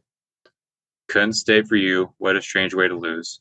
Finding a way to die alone is better than what I was shown. Couldn't stay for you. What a strange way to lose. Finding a way to die alone, and then that repeated. That's brutal. Get you right in the feels, especially since it's all just it has those stringed instruments. I think it's more of a synth, but coming in with just the Yes. drums and his vocals. Yeah. Dude. Greg Puciato, man. What a fucking what a beautiful mind. And a beautiful person, really. That guy's fucking one handsome devil, isn't he? I I actually mean, come on. he threw. I got to drink after him at weird flex, but Seriously. uh, Oh, that's a he flex, dude.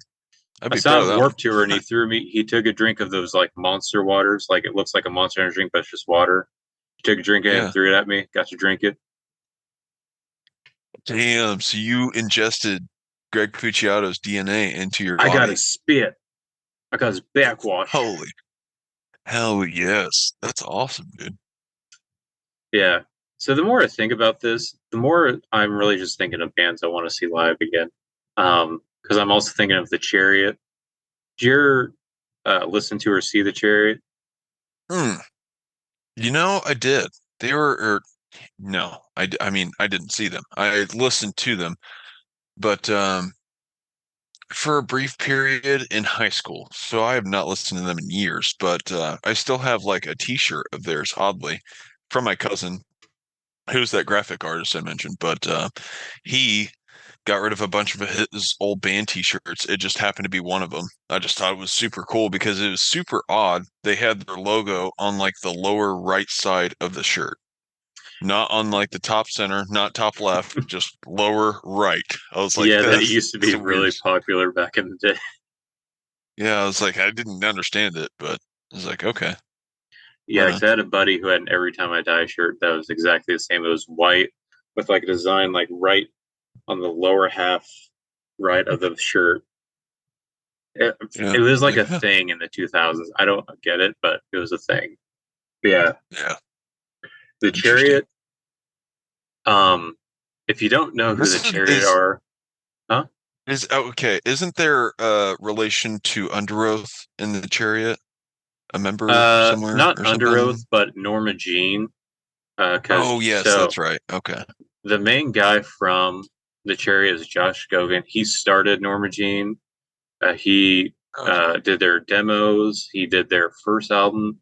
But I guess when it came to their first album after it was released, something about I guess he didn't like I don't know if it was the popularity the band was getting or he didn't want to do that type anymore, even though there's not too much of a difference. So he left it to Hmm. form the Chariot. And then also after he left the Chariot, he formed 68, which we saw that Oh one time. yeah. That's him. Okay, cool. So But we've yeah, seen him. yeah. That's awesome. So the thing with the They Chariot played a is badass set, by the way. they do. It's a very much a vibe change though from the Chariot because with the Chariot, from what I remember reading, when he started the band, he didn't really care too much about the music. Like he only recorded music so he had something to tour with. He was that band is solely for the live shows. They are 68 or the Chariot? the Chariot. Okay. They I was were going to purely. say, that's interesting you say that because I remember watching their videos on YouTube more than I did listening to their music. Hmm. But dude, their shows were ridiculous. Like, Hmm. and they sounded epic as fuck. Yeah, they are chaos, chaos live. Even just performing their songs live, like if you listen to them, you know the songs they're doing. But they don't even do it in a normal orthodox way. I remember I saw them at work tour.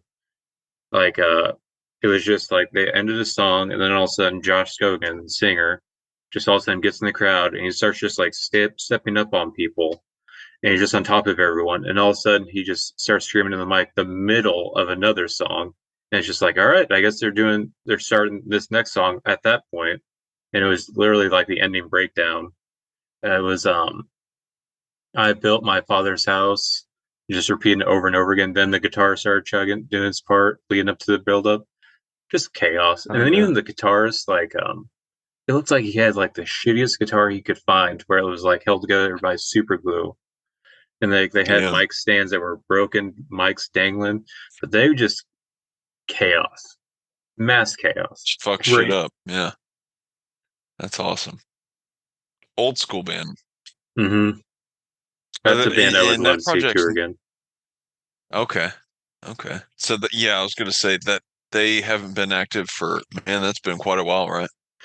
I want to say they broke up like mid tens. Obviously Josh Skogan went on to form 68.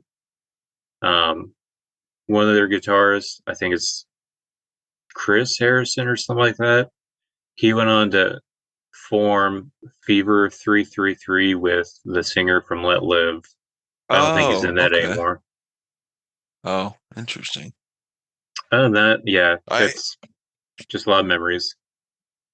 hell yeah. Sorry, I gotta pee. No, go ahead. Rereading a novel. No, I'm just looking, trying to see if there's anything else I could refresh my memory of, like who I've always wanted to get back together. But yeah, I think I'll just stick with those Been two for watching now. any been watching any good porn lately? Nothing new recently, just the oldies, old goldies Mm, of oldies. sorry, just What taking you a little eating? munch on a cashew real quick. Oh, I gotcha.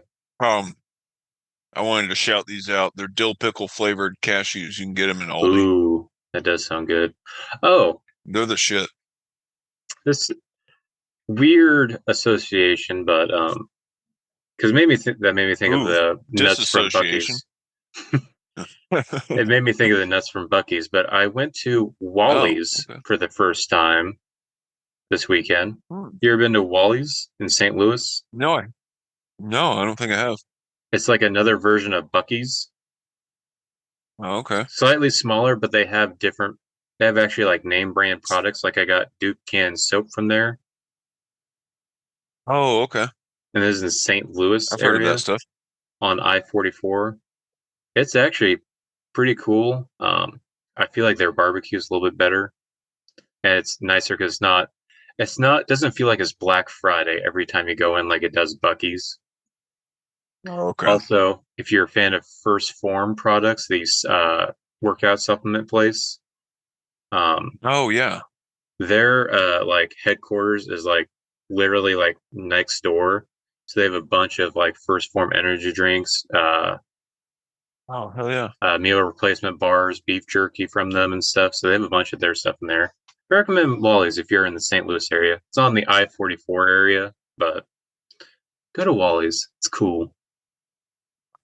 Fill up your tank, get filled. Yeah. If you want Buc-ee's without the hassle of Buc-ee's, go to Wally's. Hmm. That'd Yeah, be that's cool when we all. start to get to do sponsorships, won't it? It's not one of these days. It's one of the reasons why I haven't really named brands that I kind of associate with this was like, you know what? I want them to come Yeah. to us first. I want them to come to me.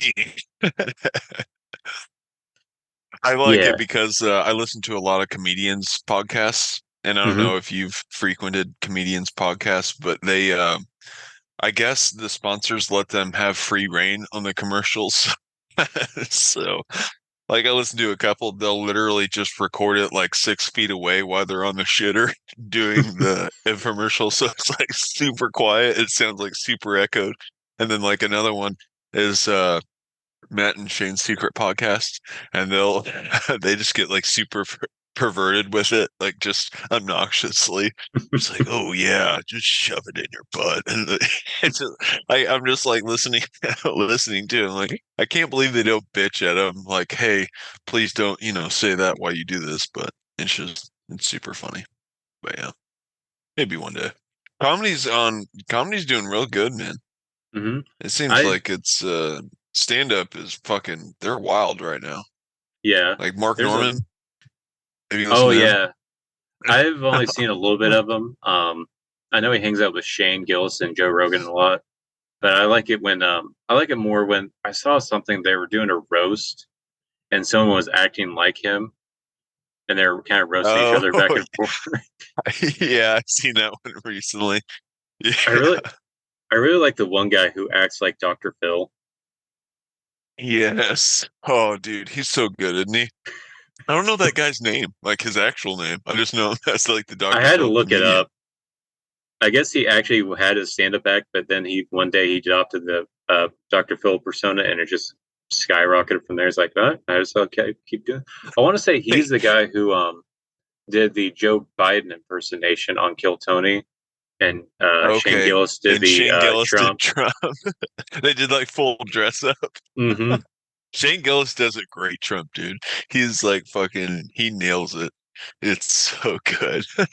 Have you seen him and Godfrey do like a Trump off? They do both do their Trump impersonations. They both do it spot Uh-huh. on, just different versions of Trump. Like Godfrey Uh-huh. does more of like the casual, like kind of like a, you do a really good version, like that style of Trump. Where Trump, I And, know a and guy. Shane Gillis is more of like wondering, "Eh, like, come on."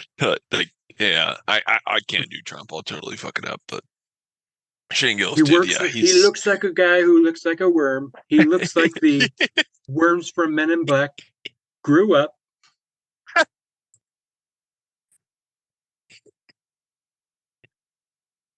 oh god, it's so good. Uh, it's so good. But the genius is that Trump literally says some really outlandish shit. And like one thing I think of in particular, like I always think that this is like an impression someone did of Trump, but no, Trump actually did this. He's like, I wouldn't call Rand Paul's wife a dog, but or no, it was Ted Cruz. I wouldn't say that his wife looks like a dog, but she looks like a dog, or Some people something to say. that effect. Some Yeah. people say she looks like a Yes. dog. I wouldn't say that, but you know, maybe she looks like a dog. Didn't It's just Shane like Gillis put that into his actual bit? I don't know, maybe he might have. Because I want to say No, Shane Gillis was talking about that, and like Ticker's like, "Hey, I'm from Texas, and where we're from, we don't say things like that." Then like weeks later, he drops out of the race and goes, "I fully endorse Donald Trump's." Like, you bitch. wow, that is so crazy. Ted Cruz, oh my God. That guy just fucking looks goofy, doesn't he? It's like, I how'd don't. you make it in politics? Is he still in politics? I haven't heard him in a long time. I remember he tried to grow a beard and try to do the whole "I'm a tough guy" Wolverine thing. Yeah, I feel like he's got a lot of different phases. I feel like you can find a lot of different pictures of that motherfucker online. Last I seen, he had a beard. He was like growing his hair out long. I was like, it's a terrible look. It's fucking wacky. Because Yeah, I remember haven't that. heard about him since he like evaded his home residence when there was like a hurricane or a tsunami or some shit. Oh, because I remember. I don't know. Because I remember when he was first like running against Trump.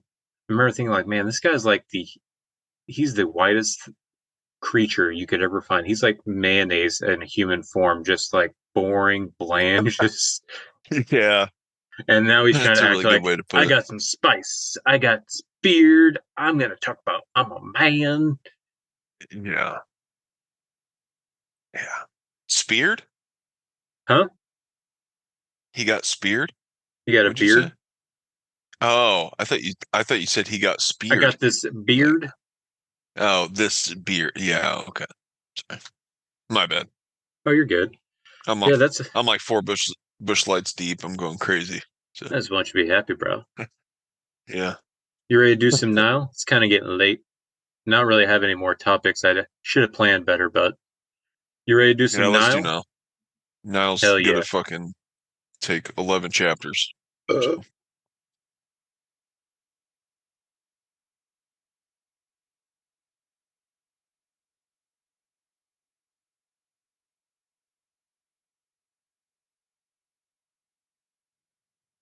ciao. All right. We got boom, there it is. the legendary Egyptian technical death metal band from Georgia, Nile. Wow, they're from Georgia? Yeah. Or it's either Georgia or South Carolina. It's the South. I know they're from the South. That's crazy. I did not know that. So yeah. So obviously we're gonna have to start at the beginning. And the beginning for Nile is going to be, I want to say it's either 98 or 99. That's going to be amongst the catacombs of Nephron Ka. Uh, 98. oh, you already have it up? Yep. Checking I them got out. you. Yes. What did you think of their debut album? You know, I not this band's really cool because I feel like from the get-go, like they've been themselves. Like Mm-hmm. it is they've been Nile from the very beginning. They have not really changed at all, to be completely honest. I mean, I think over time he just kind of more perfected the craft and confined or readjusted the vocals or whatever, perfected it the longer they've gone on. But since this album, dude, they've kept the same sound. Like I was Mm-hmm. really surprised. I thought I was going to hear a lot of difference. Obviously you have some like synths that sound kind of whack. And I'm just like, it sounds like it's trying to have that Egyptian sound, but it didn't almost captures like the Wish version of it. But I mean, it not bad. I mean, it's still like a ripping death metal album, I got you. but the ideas were definitely there in this one. What would you give this one? A scale of 1 to 10. Um, I think they started out strong, but as far as quality, I think I'm gonna go with 6. All right. I do. I've been listening to this one a lot recently. Cause this one and their second one, Black Seas of Vengeance. The more I listen to it, the more I like it. There's a lot of good songs in here, and especially little seeds. Because, like you said, that their sound hasn't changed that much, but this is kind of what their earliest stuff. So there's a lot of early seeds that eventually bloomed to more of the thought out or more fleshed out stuff that happened in later albums. But there's a lot of good seeds in this album. I think the highlight for me on this album would be Ramses Bringer of War, because that's that one with Hmm. that battle drums intro Yeah. and those horns, and then the guitars come in and sync with the drums. Like it's not like it's just a random stuff that like blends into the song. It's a great album, especially for the time it came out in. I can only For sure. imagine in the late '90s, people going to go see this band like, "Who's this band?" Then all of a sudden, Ramses Bringer Works. I was like, "Oh shit!" Like this kind of stuff, Yeah. especially for '98, I think was look. I wasn't paying attention in '98, but looking back at the stuff that came out, I feel like this was kind of big for its time. I'm going to give this a 6.7. So we'll do a 12.7 for this one. Nice. All right. All right. Up next, we have 2000's Black Seeds of Vengeance. I wouldn't say I really like this album. I like the vibe. I feel like this is their most evil sounding one. The more I listen to it and look into the lyrics, because like everything about this, like the recording's more raw, the songs are more dark, and even just the lyrics, like it's all super evil shit from beginning to middle or beginning to end. Like Black Seas of Vengeance is literally like hating a civilization, like because it's about like some civilization that was kind of pestilent, pissing off the Mm. other villages. So they're like, all right, let's just fucking wipe them out. And the Black Seas was like, there's so much hatred for this tribe that they just wanted to erase them from the face of the earth. Hell yeah. Found the gates of Ishtar. A fucked up Yes. guy just like killing and all the priests in Ishtar's temple. And I want to say he, I want to say he ejaculates on like the shrine of Ishtar and tries to open up the gates of the underworld or some shit. Masturbating the war god. Weird title. I Yeah, I was remember gonna first getting into it. It's like, what the fuck is this? Masturbating the war god, but yeah, yeah, just killing people just to stroke the ego of the war god. God, pretty it's wild. a violent, vile, evil, and angry album. I'm gonna give this one 8. What would you say what's your opinion on this album? Um, not bad. I mean, I don't think I was captured quite that much. But still good. However, call me crazy, but I think I kind of preferred the production of the album previous to this one. I can see that. And, Yeah. I don't know. Uh, I don't know. I felt like it kind of that first one almost had more of a Christmas than this one did. This one kind of just got a little Hmm. bit more raw sounding. But I can definitely get the aggressive vibes in this one. I thought it was good, but I did not stick with it for too long. So I'm gonna go ahead and give it a 5. Okay. So we got that at 13. And yeah, this is an album. So I think we talked about it in a previous episode. They've actually talked about how they hate the production of this album. It didn't come out the Really? way they wanted to. However, they've noticed that they have a lot of fans that love this album because of that raw quality. So Well, you're right on there with the production quality on the switch from the first to the second. All right. Up next we have I'm gonna say probably 2002. Am I right on that one for um, the next one? oh yes, it was in their Darkened Shrines. Yeah, 2002. Yes. What'd you think of this one?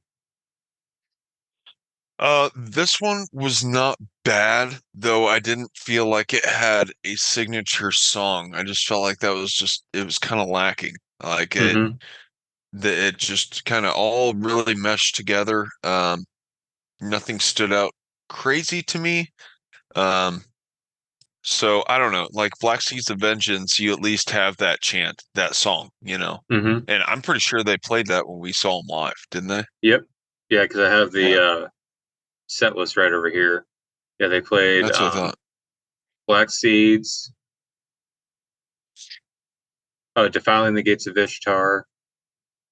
Looks like that's all they played from that album.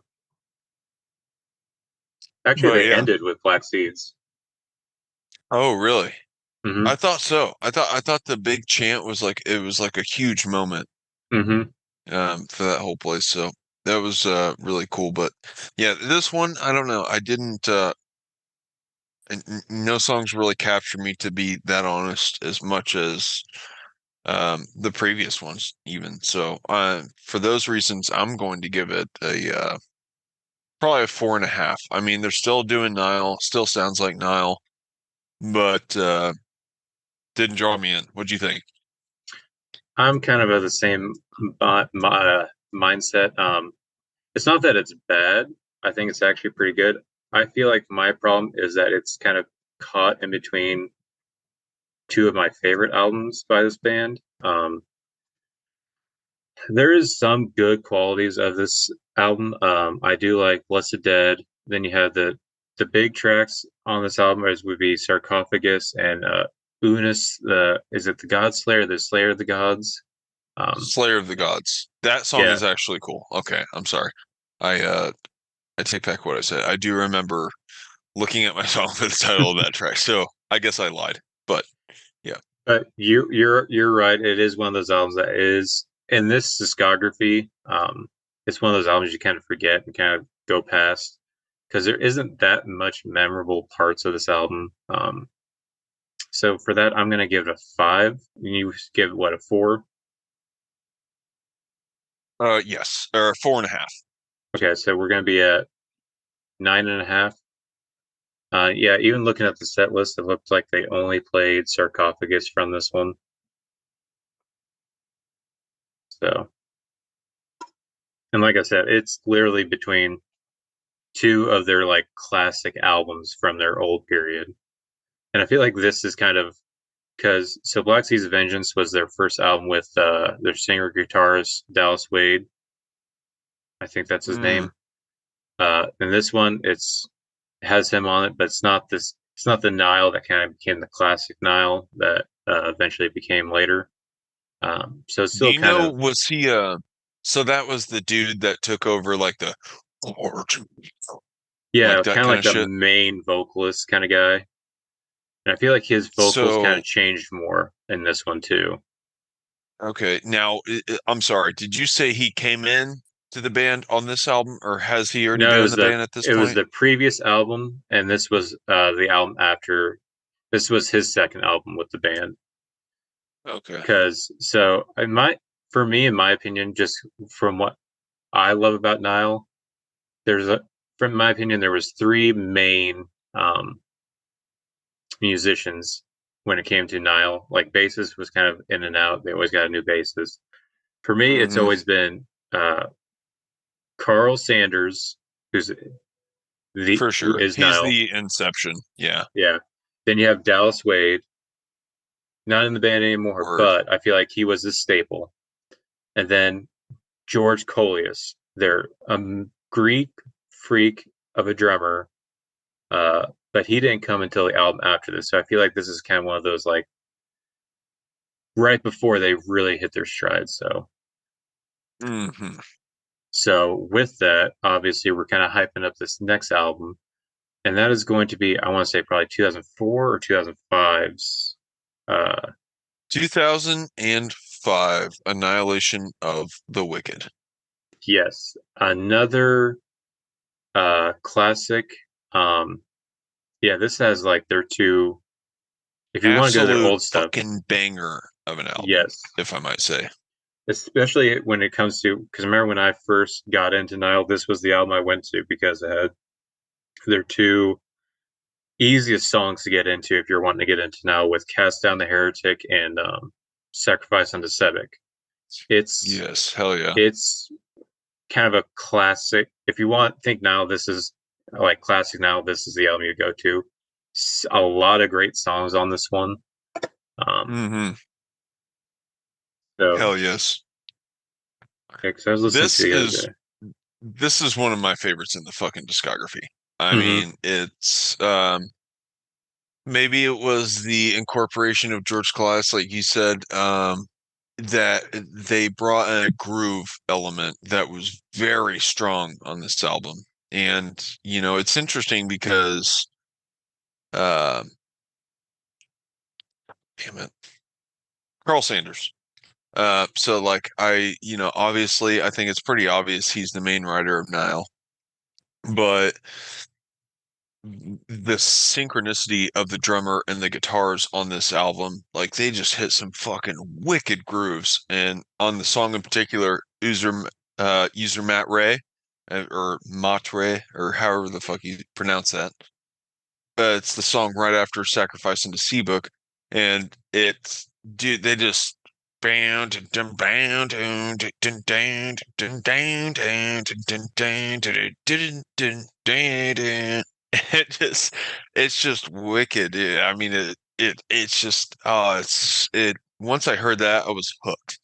I was like, I fucking love this shit. It was just it's right up my alley, dude. And you still got like the obviously the Egyptian elements. This band is like all Egypt for anyone. Mhm.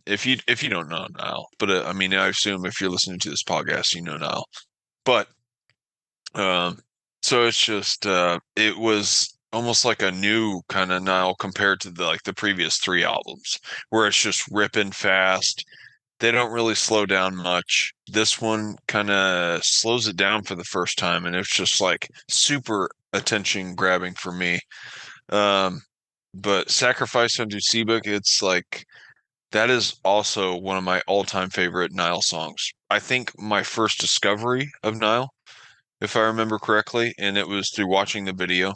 Yeah, like you were saying with like how the drums and the guitars are synced, I think it's especially highlighting how good some of the guitars riffs are. That it's always the guitars have always been good in there, but I don't think it. I think they've kind of gotten buried a little bit in their previous albums, to where this, especially on Sacrifice Civic, where it's all craziness. Then all of a sudden, everything stops except for the guitars are just highlighting that. In Sacrifice Civic. Yeah. Dude, yeah, they sync up so well together. It's definitely and now that I see him, it's definitely George Colias. So, what would you give Annihilation of the Wicked? I'm gonna throw a zinger at you. You might call me crazy, but this is gonna be my 10. I was going to give it a 10 as well. Damn. Wow. So this is peak Nile for you, huh? Um, You remember, our yeah, rules are we can only give one. So this we is, can I give up mean, to if this is, 30%. We can give multiple wait, 10s. what? 30%. Oh, oh, 30% of the discog. Mm-hmm. You can give it a 10. Yeah. Oh, I see. Damn, your brain can calculate percentages like that? What's that? I mean, it would just be Your, like a third. So, like, there's what, nine? So, you can technically give three of them oh, 10s. three. Okay. Wow, mathing. See, that's why you like mathcore. Yeah, it's just awesome. But yeah, I mean, this is like when it comes to like do think that there's eras that I think are better than this era. However, when it comes to a full album, just all the best songs, it is this album. So for that, I have to give it a 10 because in my opinion, it is the best. I do feel like it is probably their most popular. So I don't. There's always that part of me is like I don't want to give it to the most popular, but at the same time, it is the most popular for a reason because it is their best album. Yeah. It is their Yeah. best. Undeniable. All right. Sorry. Up I don't think that next. works there, but Up next is it 2007 or 2008? Ithaphel. oh, that's what I was saying. Peak year for metal, or it's right around that sweet spot. Annihilation of the Wicked, 2005. So like my peak year is like '06. I think that metal in '06 was like phenomenal. That was But another episode this I was is thinking of doing, but I wanted to give you more of a heads up. Um, and that would have been there's a playlist of the best metal songs or albums that came out in 2006. My thinking is, why don't oh we do a shit. tier list of that? Damn, that would be crazy. But that would Yeah. obviously have to be something we would have to actually do a little bit of more research just in case someone didn't. There's an album we know about that they didn't put on the list. So, Yeah, true. There's probably so many fucking albums in that list, dude. Oh my gosh. oh, even just looking at the playlist, I forgot. Like, oh yeah, I forgot that came out then. Yeah, I bet. I bet there's a lot that I forgot about. Like, I completely forgot Obviously, about probably. As Daylight Dies. As Daylight Dies. by Kill Switch. Sounds familiar. Oh, yeah. Oh, that was that year, huh? Uh-huh. Wow. That's crazy. Okay, now I gotta look it up because now it's gonna there was a lot. It's like, oh shit, it came out then. 2006 Metal. Best of Metal 2006. Dragon Forces Through the Fire and the Flames. Oh, wow. Um, Damn, that's crazy. Tool. Oh, 10,000 days? Mm-hmm. Yeah, wow. In Flames, Come Clarity. Oh, shit. All Damn, That damn. Remains, Fall of Ideals. Oh, yeah, that's definitely on there.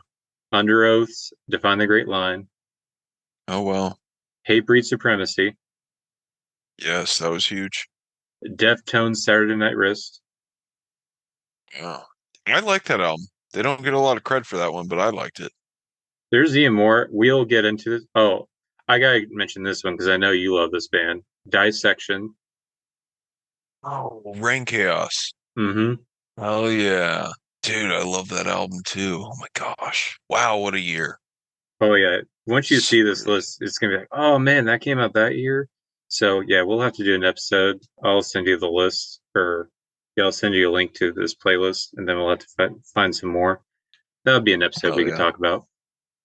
But yeah. Absolutely. So is this 2007 Ithyphallic? Yes. Next year, Ithyphallic.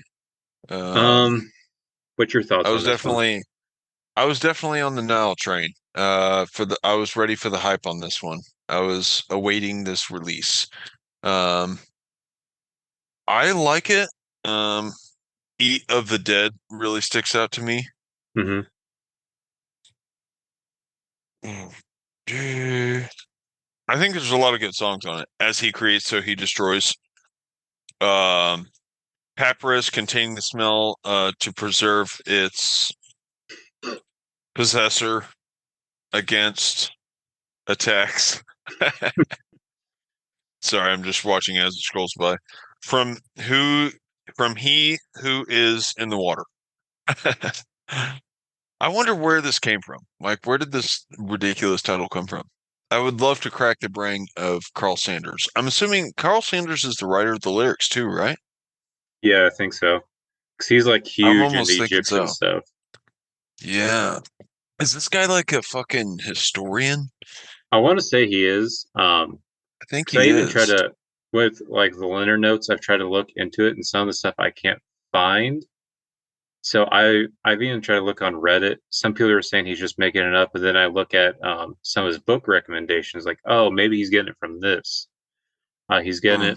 it. It seems like he's very knowledgeable on Egyptian stuff, but also some of like the stuff that's theories but not necessarily proven, especially based on Thelemic ideology, like that religion, the whole like Aleister Crowley magic stuff. Because Aleister Crowley was Okay. super into Egyptian stuff too. Interesting. I didn't know that. Yeah. But yeah, I was definitely on the Nile train for this one, man. This was, I thought, a great follow-up. Do I think it impacted me as much as Annihilation of the Wicked? No. So, but I thought it was a hellacious attempt. It was for or not attempt. It's a good album. Sorry for my wording, but it's I'll give it an 8. I really I liked it. gotcha. What do you think? So I got into Nile later. Going back to this album, I'm not super into it. The top track for me was, and you mentioned it, Eat of the Dead, because it has that more groovy, kind of slow churning thing that I liked about it. Yeah. Other than that, everything else kind of is like, eh. I could not get super into this one. The title track is Phallic, and then Eat of the Dead. Other than that, I was not too blown away, just because, like, from it sounds like you got into him during Annihilation of the Wicked, so you got to anticipate it. Yes. I was way more down the road because I got into him at the Gates of Sethu. So going back on their Oh, back okay. catalog and listen to this is kind of it's very underwhelming because I have other albums around it that I thought were better. For me, I'm gonna give it about a 4. Um, Ooh, Yeah, low blow. sorry. Yes. Oh, fuck. Understandable.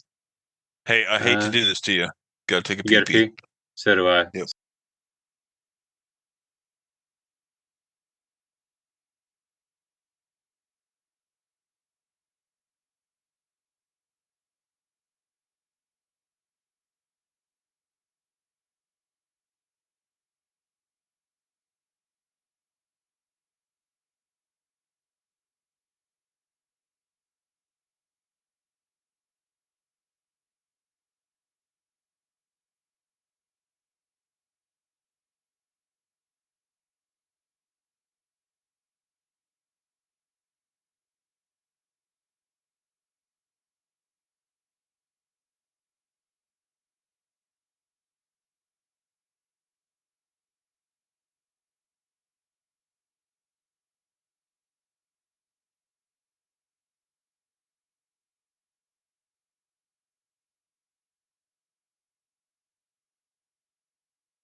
Hello. Hmm. All right. Are you ready for the next one? So probably what, 2009, 2010 for those whom the gods detest? '09 graduation year. Same. So yeah. Um, I this is an album. So once I saw them live, I was like, this is the album I kind of want to go back. I checked back in their back catalog that I wasn't familiar with. Uh, Great album, in my opinion. Starts off with a killer opener with Kafir or Kafir. Hell Just yeah. that chant. Coffee. I'm sure it's like coffeeer, probably, right? I think so because It's I weird think they threw he's the exclamation point in there. yeah. Because isn't that the first thing he says is Kafir, and then Yeah, he I think goes so. into Coffee. that Or, yeah, coffee. that awesome chant. There is no God but God. Oh yeah. It's Yeah, it's weird. You kind of open a song with a chant. yeah, but I feel it's I don't know what kafir means. I feel like it has something to do with like pharaoh because I want to say it has to do with when they changed from polytheistic to monotheistic. I want to say Hmm. that that's what this song's about. Anyway, it's a great even Interesting. for a death metal chant. Like yes, it might have historical context, but a death metal chant for that fitting, perfect. Especially if you just drop off that last Yeah. half, just that evil. Awesome. Then that also has Hittite dung incantation. I like Mm. this album. Hit it. It's not. I don't feel like it's fully complete, but I feel like it's a pretty good. Has a lot of high energy right out the gate, which I love. For So sure. I would give this about a 7. What would you get? What's your thoughts on this album? Okay. I really liked it, man. I think it opens up, it rips. But I do think I agree. I don't know that it holds my attention the entire time. Um, Kind of get lost in the mix. But I thought a really solid sound. I Hmm. really love the production on this one, man. I think they really fucking honed in to some greatness there. It's super crisp, sounds great. Really perfected the I don't know, the synths, whatever you call it, the or The sample, or well, wah, not sample. yeah, Yeah, I know what sampling you're talking shit, about. I guess. Yeah. Yeah. I don't, is it synths or is it just like is it just like Fruity Loops or Adobe or not Adobe? What's the other thing? Yeah. Yeah, kind of like in studio. Adobe Photoshop. Adobe PDF files, just Adobe keys. Yeah. Yeah, it's just like I'm sure they're like plugging into some sort of fucking brass or, orchestra type shit. Um, uh, I don't know. We probably sound like idiots, but it's Fruity Loops. There was it's another one that was big. I forget what it was called. okay, Fruity Loops and GarageBand. No, not GarageBand was that like the one. Apple version. There was another one, and like Nine Inch Nails would use it. Mm, I don't think it wasn't Pro Tools. Um, mm. That is another one though. I want to say it started with an A. Irrelevant. Anyways, but yeah, I Yeah, do feel sure. like this is where they had the more modern. Actually, I feel like Ithaphalic they had that more modern sound, and this I feel like it hits better, at least for me anyway. But yeah, it's Yeah. more. It feels like this is their more mature, modern. Like everything's come together. This is who we are. This is the sound we want to make, kind of thing, with this album. Yeah. This was I really enjoyed this album, man. So you gave it a 7. I think I'm Hmm. gonna give it I think I'm gonna give it a 7.4. It's great Okay, Nile. so 14.4. All right. Up next, we have 2012s because I have it up finally. At the Gate of Sethu. This is when I got into him. What's your thoughts on this album? Okay. Is Worship the Animal? Oh, is that an EP? That's an EP. I think that's Okay. just like their early because that's like a thrashy before they actually turned death metal. Kind of like Oh, oh, I see it here. It says 1994, The Lost Recording. mhm. Yeah, so I've never heard about this, I don't recommend it. but It's okay. like it's kind of like what's that one album by Meshuggah with the Statue of Liberty that we talked about? Oh, yeah. It's like that for Contradictions Nile. collapse. Fair enough. All right. Um, at the Gates of Setu. Yes. Okay. I love the first song, Hmm. Enduring the Internal uh, Molestation of Flame. Solid one. Sorry, I'm doing a quick skim here. I think I like this one a lot, but I don't know that I listen to this one as much as I have other Nile. I Um, got you. I don't know. I don't remember this one, honestly, too much of it. Let me ask you, what do you think of this one? I liked it, but I think it is one of those things, a subject thing, because I feel like no one really talks about this album any at all. Like, I don't even think, I guess they did play a song from this album. But yeah, that has that opening track that gets you hooked with Enduring the Eternal Molestation of Flame. Then it has the Ripper, the Inevitable Degradation of Flesh, which is one of the ones they played. Listening back to it in preparation for this, another great song is the gods who light the sky at the lights up the sky at the gate. Um, that's another good one. Yeah, I feel like this is a kind of a continuation of For Whom the Gods Detest. I feel like it just has a little bit more memorable songs and a little bit more balance of an album.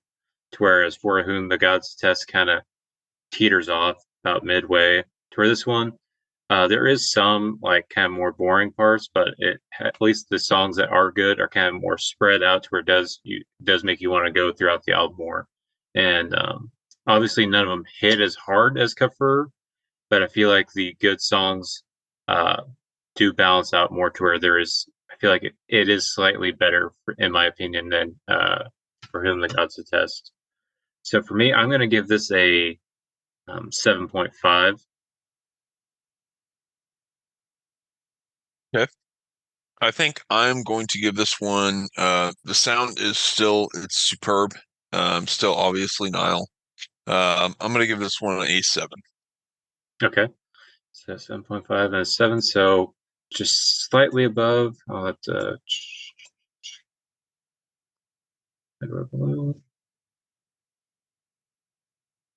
So just slightly edges out for Whom the Gods Detest. All right. Up next is 2015, I want to say. Correct. Yes, 2015's What Should Not Be Unearthed. This is so like how you were saying with Ithaphalic, that was me for this album. I was super stoked. I think we were working at the governor's mansion at the time. I was super stoked. I pre-ordered it. Uh, I was already planning on it's like, oh, this album's coming out. We're gonna go see this band. Still have the set list from it. I was very excited for this album. So I do have memories of loving it. I don't feel like I remember there's a lot of people that kind of didn't like it. There's a lot of songs on this I really like. Call to Destruction. Um, Evil to cast out evil. yes, Evil to Cast Out Evil. Yeah. The Indomitable was it? Negating the Abominable Coils of Epic. Um, Yes, that's a good one. and then Liber what? Stelle Ruby is a good one Yes, too. Or and however the then fuck you pronounce it. probably one of, if not my favorite, one of my favorite songs by them is on this, and that's In the Name of Amun. Great song. Yes. Everything. It's. I know. I say I'm not typically into long songs. This is a longer song. I want to say it's like 8 minutes, but it is great, and it requires all 8 minutes. It's this long build up. It I has love the about. opening. Oh, Oh yeah, his like just Egyptian falls through the wall. and then it has the I mean, this chorus. band really is, but Yeah, the chorus has that great riff. Down, down, down, down, down, down, down. And yeah, you need the chorus 3 times just to build up to the awesomeness of the song. So like I said, I do feel like I'm a little jaded because this is an album I hyped up, and but I'm still gonna rank it a little high. I'm gonna give this one and I'm gonna give this about an 8 point. I'm gonna do an 8.8 on this one. nice. I really enjoyed this one, man. Um, I think Niles just I think they're getting better. I mean, I don't know that the songs quite hit it as much as Annihilation, but yeah, I don't know. I really am pleased with the sound. I'm gonna give it an 8. Okay, this says at 16.8.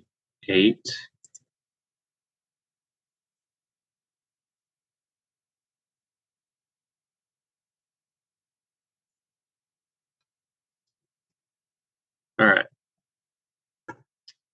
up next, and this is the last album until 2 weeks from now when they release their new album. And this is going to be 2019, so 4 year gap, not as long as the current Oh one, wow. because it's now a 5 year gap since this one came out. Yeah, that's And that crazy. is Vile Nilotic Rites. Oh Um, yeah. this is also their first album since Dallas Wade, how do you say that? The main singer and guitarist left the band. Separation. Yeah. Yes. Now, I feel like we need to delve into this a little bit more. I feel like I read up on it, but I cannot for the life of me remember what it was over. Go figure. Um, I read it a little bit recently, and it seems weird. It sounds kind of mutual, but kind of like a Yeah. they're still Seems not like like there's some happy with shit each that they're other at not the letting down. camps. Yeah, Yeah. Like, I mean, because obviously it's like, well, why wouldn't you just keep writing together if it's okay, you know? But yeah. I kind of got those same vibes. I can't remember the technicalities, but I mean, I guess I'm gonna probably, sum it up to just a difference um of views, direction of where they wanted to take the band. I would assume. Dallas Wade is now doing Narcotic Wasteland, right? hmm Yeah, and Okay. listening to that, it's sounds Very different actually sound. very yeah, and especially with like obviously the subject matter is completely different. But Yeah. you can tell what he had kind of an either Nile influenced him a little bit or he was influenced Nile because you do have some of those that a lot of that technical guitaring in there, but it's Hmm. obviously completely different project because Yeah. there's not that Egyptian stuff in there. It's not. I don't really get Narcotic Wasteland. I love him as when he was in Nile. Right. Wasteland is something I feel like I have to delve into more to and somehow separate it from Nile, but Right. I give it its agree. equal due. Yeah. I was definitely very sad to see the separation. I hmm really thought that he was a great leg in that band. hmm And to be truthfully honest, I think he should go back. I think I want to see Yes. Nile with him again, man. Like, come on, dudes, reconcile. I think everyone is kind of rooting for that to happen. I would assume they were a fucking blast to see live because not only I I don't know, I don't think that Carl Sanders is interactive enough alone. I say that, but the he's doing homework on guitar right in front of you pretty much. hmm It's like he's busy enough and you can hear it. Like you don't need interaction. You don't really as a fan watching Nile live, you don't really request interaction from a dude because I feel like you don't want to fuck him up because Nile is so technical, dude. There's so much shit going on and he's just mostly busy for the most part. But that dude Dallas Wade, I felt was the great opposite of that. He hmm gave the engagement and shit. He got the fucking crowd going or Yeah. like involved. Like I remember him like specifically like fucking throwing his fist up and shit, getting chants going and stuff when we saw him. Super fun. I don't know. Come on, dudes. And I think you're absolutely right on that. It's he brings the energy, and I feel like Carl, he is obviously like the brainchild behind the band, and you're right, he's going to town on that guitar. But at the same time, it's like he can't do what he did with the energy because like he's doing all that, and he's in the '60s, guys. Come on, let him do his thing. But at the same Yeah. time, they need someone like Dallas to pump up the crowd and not do like a forced thing to where Dallas felt like it was genuine. It's just his personality. It felt Yeah, like man. it's just how everything was. It was everything was right in the world. Yeah.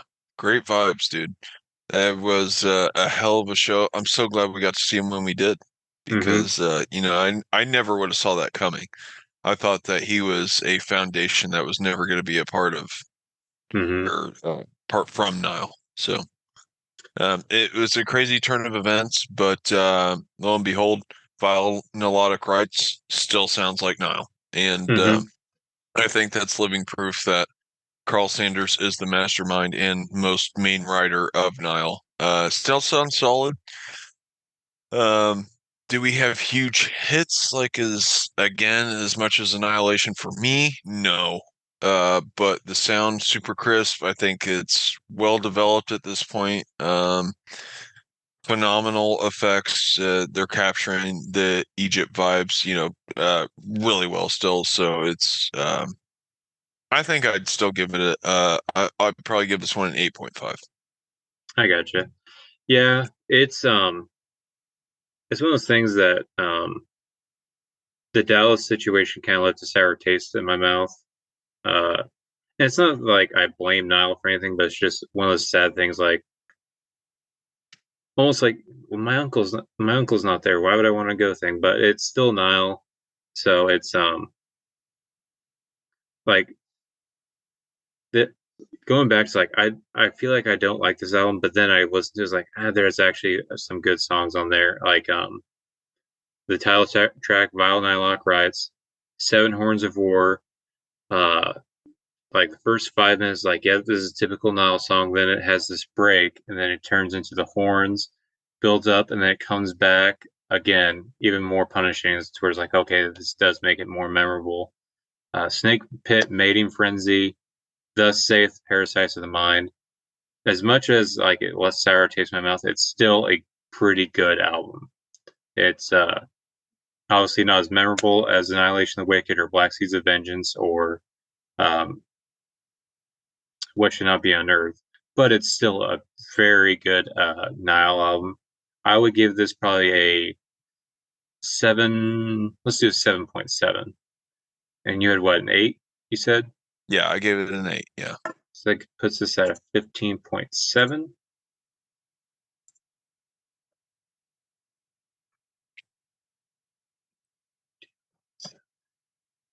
And I wanted to highlight this album and the last one, What Should Not Be Unearthed. They had this triangle conspiracy Mm-hmm. going, Illuminati.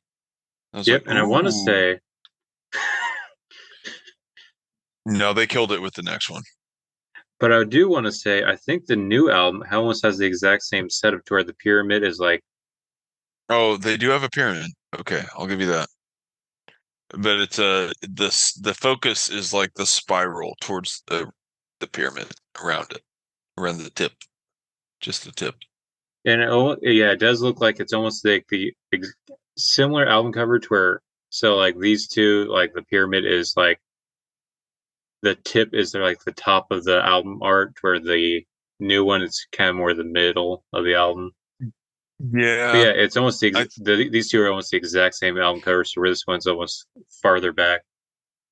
yeah, I like that. It's almost mystique. It's like, ooh, are you guys like creating something here? I almost Hmm. hoped that there was going to be a trilogy. I think they should have done a trilogy here. Like That would kept be it like the cool. same triangle shape. It would have been cool, man. So yeah, that's is there any scores you want to change on yours or are we okay with this? I think we're okay with this, man. That looks like a Okay. solid ass list to me. All right. So for those just listening, not watching the video, you're lame. However, I'll describe what you're seeing right now anyway. Um the Naked me and naked Jeff. yeah, we do this naked. Why don't you just pop Yeah. open your Spotify already and look at us? Conjoining Anyways, to one album ranking. yeah. And at number one, with a perfect score of 20, we have Annihilation of the Wicked. At number two, Damn. 16.8, we got What Should Not Be Unearthed. At number three, Oh yeah. 15.7, Vile Nilotic Rites. Sweet. Four, we got At the Gates of Sethu. Five, Nice. Those Whom the Gods Detest. Six, we got Black Seas of Vengeance. Seven, uh, Amongst the Catacombs of Nephron Ka. Eight, Ithyphallic, and nine, In Their Darkened Shrines. Oh yeah. And like I said, in about from when this podcast will be released, well, actually, I can just pull up the timer because on Spotify on their That's Nile cool. Yes, page, I'm showing it to you right now. I don't know if you can see my screen. yeah, I This can see is that. a very cool feature. Spotify just I don't know, this is the first album I've noticed this, but you can actually click on upcoming release. They now shadow the songs you can't listen to. Ooh, a little secretive, but they show you the titles still, which is cool.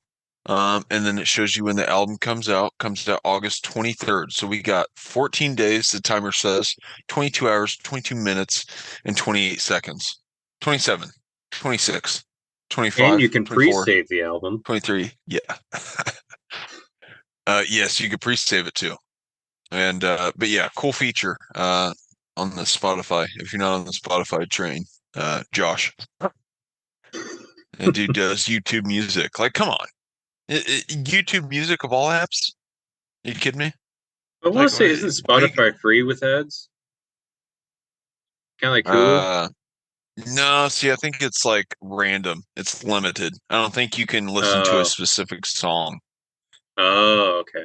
I think. I don't know. I don't remember. Dude, I've honestly had this app for like years now. It's Yeah, I crazy. want to say it's been since like 2010 or 11 is when I think I first got it. I definitely hate it that the artists do not get what they deserve. Hmm. Artists are still used and very much just you know, looked at as dollar signs. That aspect fucking sucks balls. But the accessibility of music is amazing. I mean, Hmm. you can find so many people on Spotify now, so many artists, dude, Hmm. and it's I think for those reasons really great. I mean, even for new up and coming artists, I mean, it's not that hard to upload your music to this app. So I don't know. Anyways, Yeah, and I feel like it's easier for those of us who like, because I remember back growing up, it's like you don't know what you're going to be checking out before you buy it. Like I feel like there wasn't any way like you could pick up an album and you're literally basing it off the cover. And I feel hmm what the 80s I want to say had like tape trading days, but for those of us who grew up in smaller towns where you didn't really have a scene like that, it was literally just a gamble. You go whenever you go to the store, it's just a gamble of like what's this gonna sound like. I remember I got yeah, that happened to me. I bought because Guitar Player magazine always talked about this guy and his band. Thought, okay, I want to check that out. They're always talking about how cool, how awesome he is, how good at guitar he is, and how it's a great metal band. So I went and bought Yinghui Malmsteen, thinking it was gonna be this heavy shit. And I put it on. I was like, what the fuck is this? Like he's like it's one of not. those solo guitar artists, right? Yeah, but it's like neoclassical hair metal kind of stuff. Like I was expecting like heavy stuff. Like the name of I want to say the name of the album was like Unleash the Fury, and it had like it made it look like the album was like steel. I was like, oh yeah, it's gonna be great. And then it starts playing. Like, what the fuck is this? Cracking the whip, cracking the whip. Oh, so is there vocals to it also? Yeah, it's like old school Judas Priest, like that type of like old school heavy metal. Like this is Wow. it's not that it's bad. It just was not what I was expecting. I was wanting like heavy and I was very disappointed. Wing wing most Malmsteen. Which Man, I if I bet had this is gonna be Spotify back in the day, fucking I could just brutal. check it out. It's True. it's it's experiences like that is why I gave my all my different computers my parents had viruses and SCDs because I was just Yeah. going on downloads like, oh, I hear this. Let me download the album and see what it sounds like. Yeah, I'll just download it. Fuck it. Yeah, But definitely yeah, remember those days. oh yeah. Yep, my poor parents. I don't know how many computers I went through for them. Even I even did it with the college I went to. I shouldn't say this, but I mean it's been 10 years, so they're not gonna know or care. They would give if you were enrolled to their school, they would give you a laptop, and Oh wow. sure enough, I went through two of them, and Yeah, that's they crazy. I don't even know if they're usable anymore. But Oh, I highly doubt it. Usually once those fucking viruses kick in, dude, it's just like you find yourself like clicking on shit like 5 times, like, come on, what the fuck? And it's like well, still not doing it, and then it just like goes blue, whole screen. You're just like, I'll just restart it. I remember that was one of the things that they said. Like I guess when they handed them all out, I was like, we can see when you're looking at porn and when you're downloading music, and if we catch you doing any of those things, we're gonna take it. And I remember thinking like, well, yeah, that might be true for The the people who live on campus, but I don't live on campus. How are you ever gonna know what I do on this thing? I'm not on your network.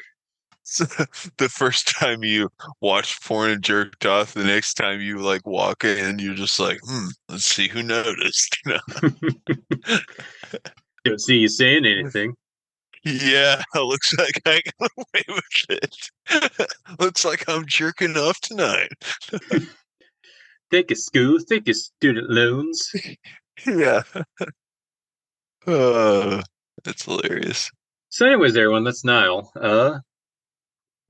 Yeah. Yeah.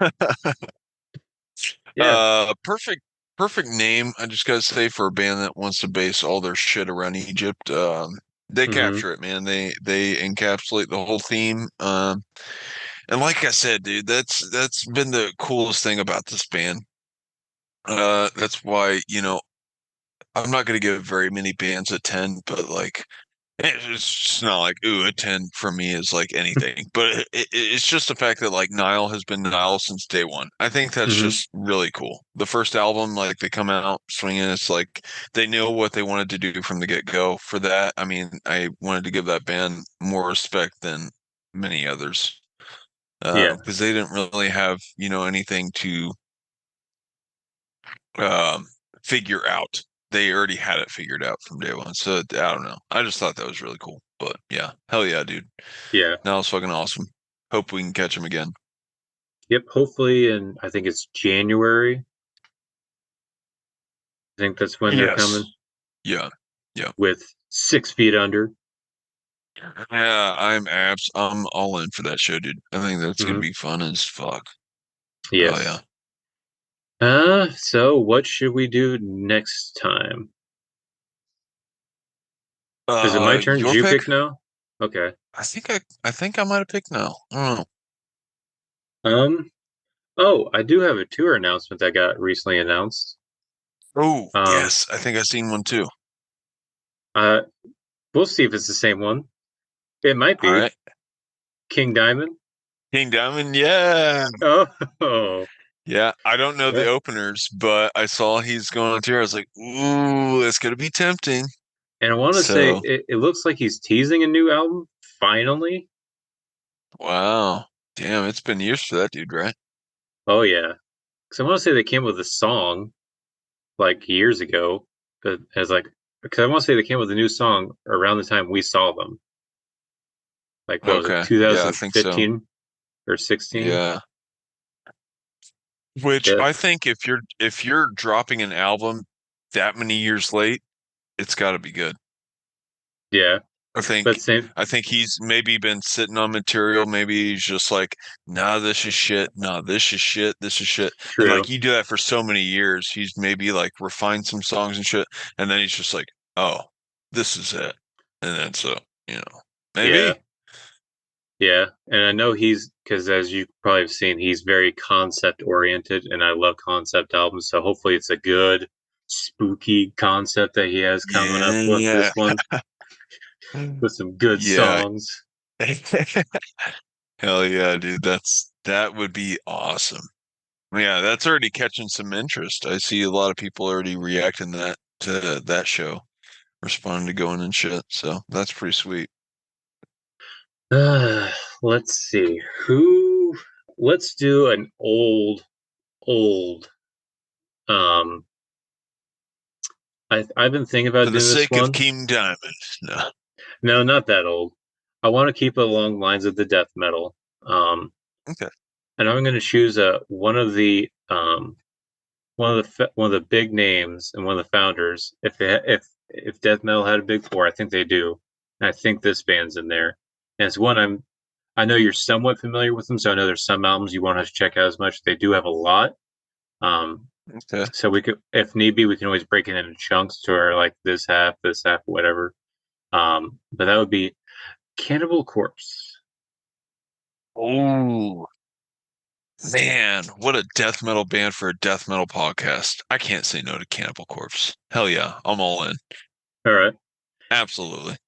Like I said, they do have a lot of albums. I want to say they have like 12 or 14, somewhere around there. They have a lot. They've been pretty consistent, but I know you got into them and it seems like you got really into them once you got into them.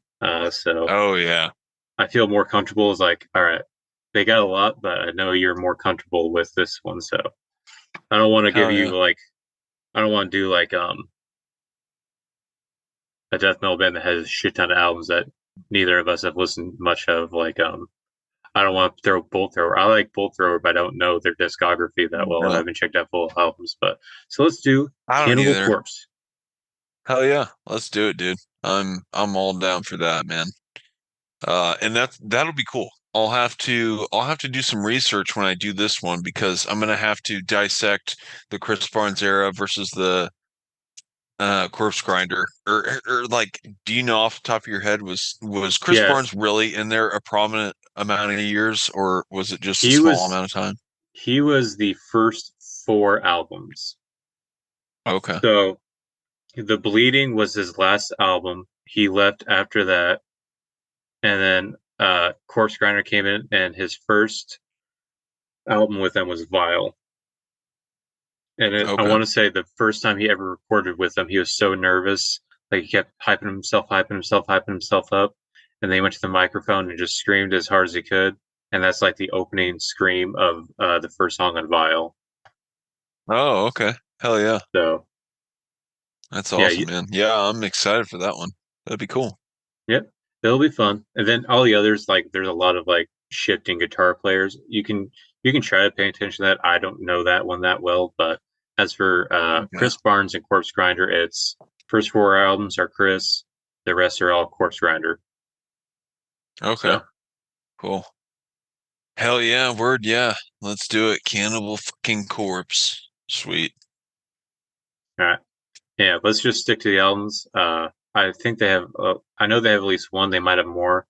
We don't worry about EPs, so don't do like Worm Infested or something like that. Just albums. All right. Don't give yourself more homework than you have to. Yeah, for sure. All right. All right, dude. Well, it's late. I gotta fucking piss unless you want to wait on me peeing again. I say we No, I'm good. call it. It's already almost one, so and I gotta go to Yeah. work in the morning too. It's all right. Yep. Let's call it a night. Hell yeah. Death Metal Daddy's out. Oh yeah. Speaking of that, check out us on TikTok, YouTube, and all those fun places. Come on by and see you next week where we talk about Cannibal Corpse and other things. And now X videos. Only on OnlyFans.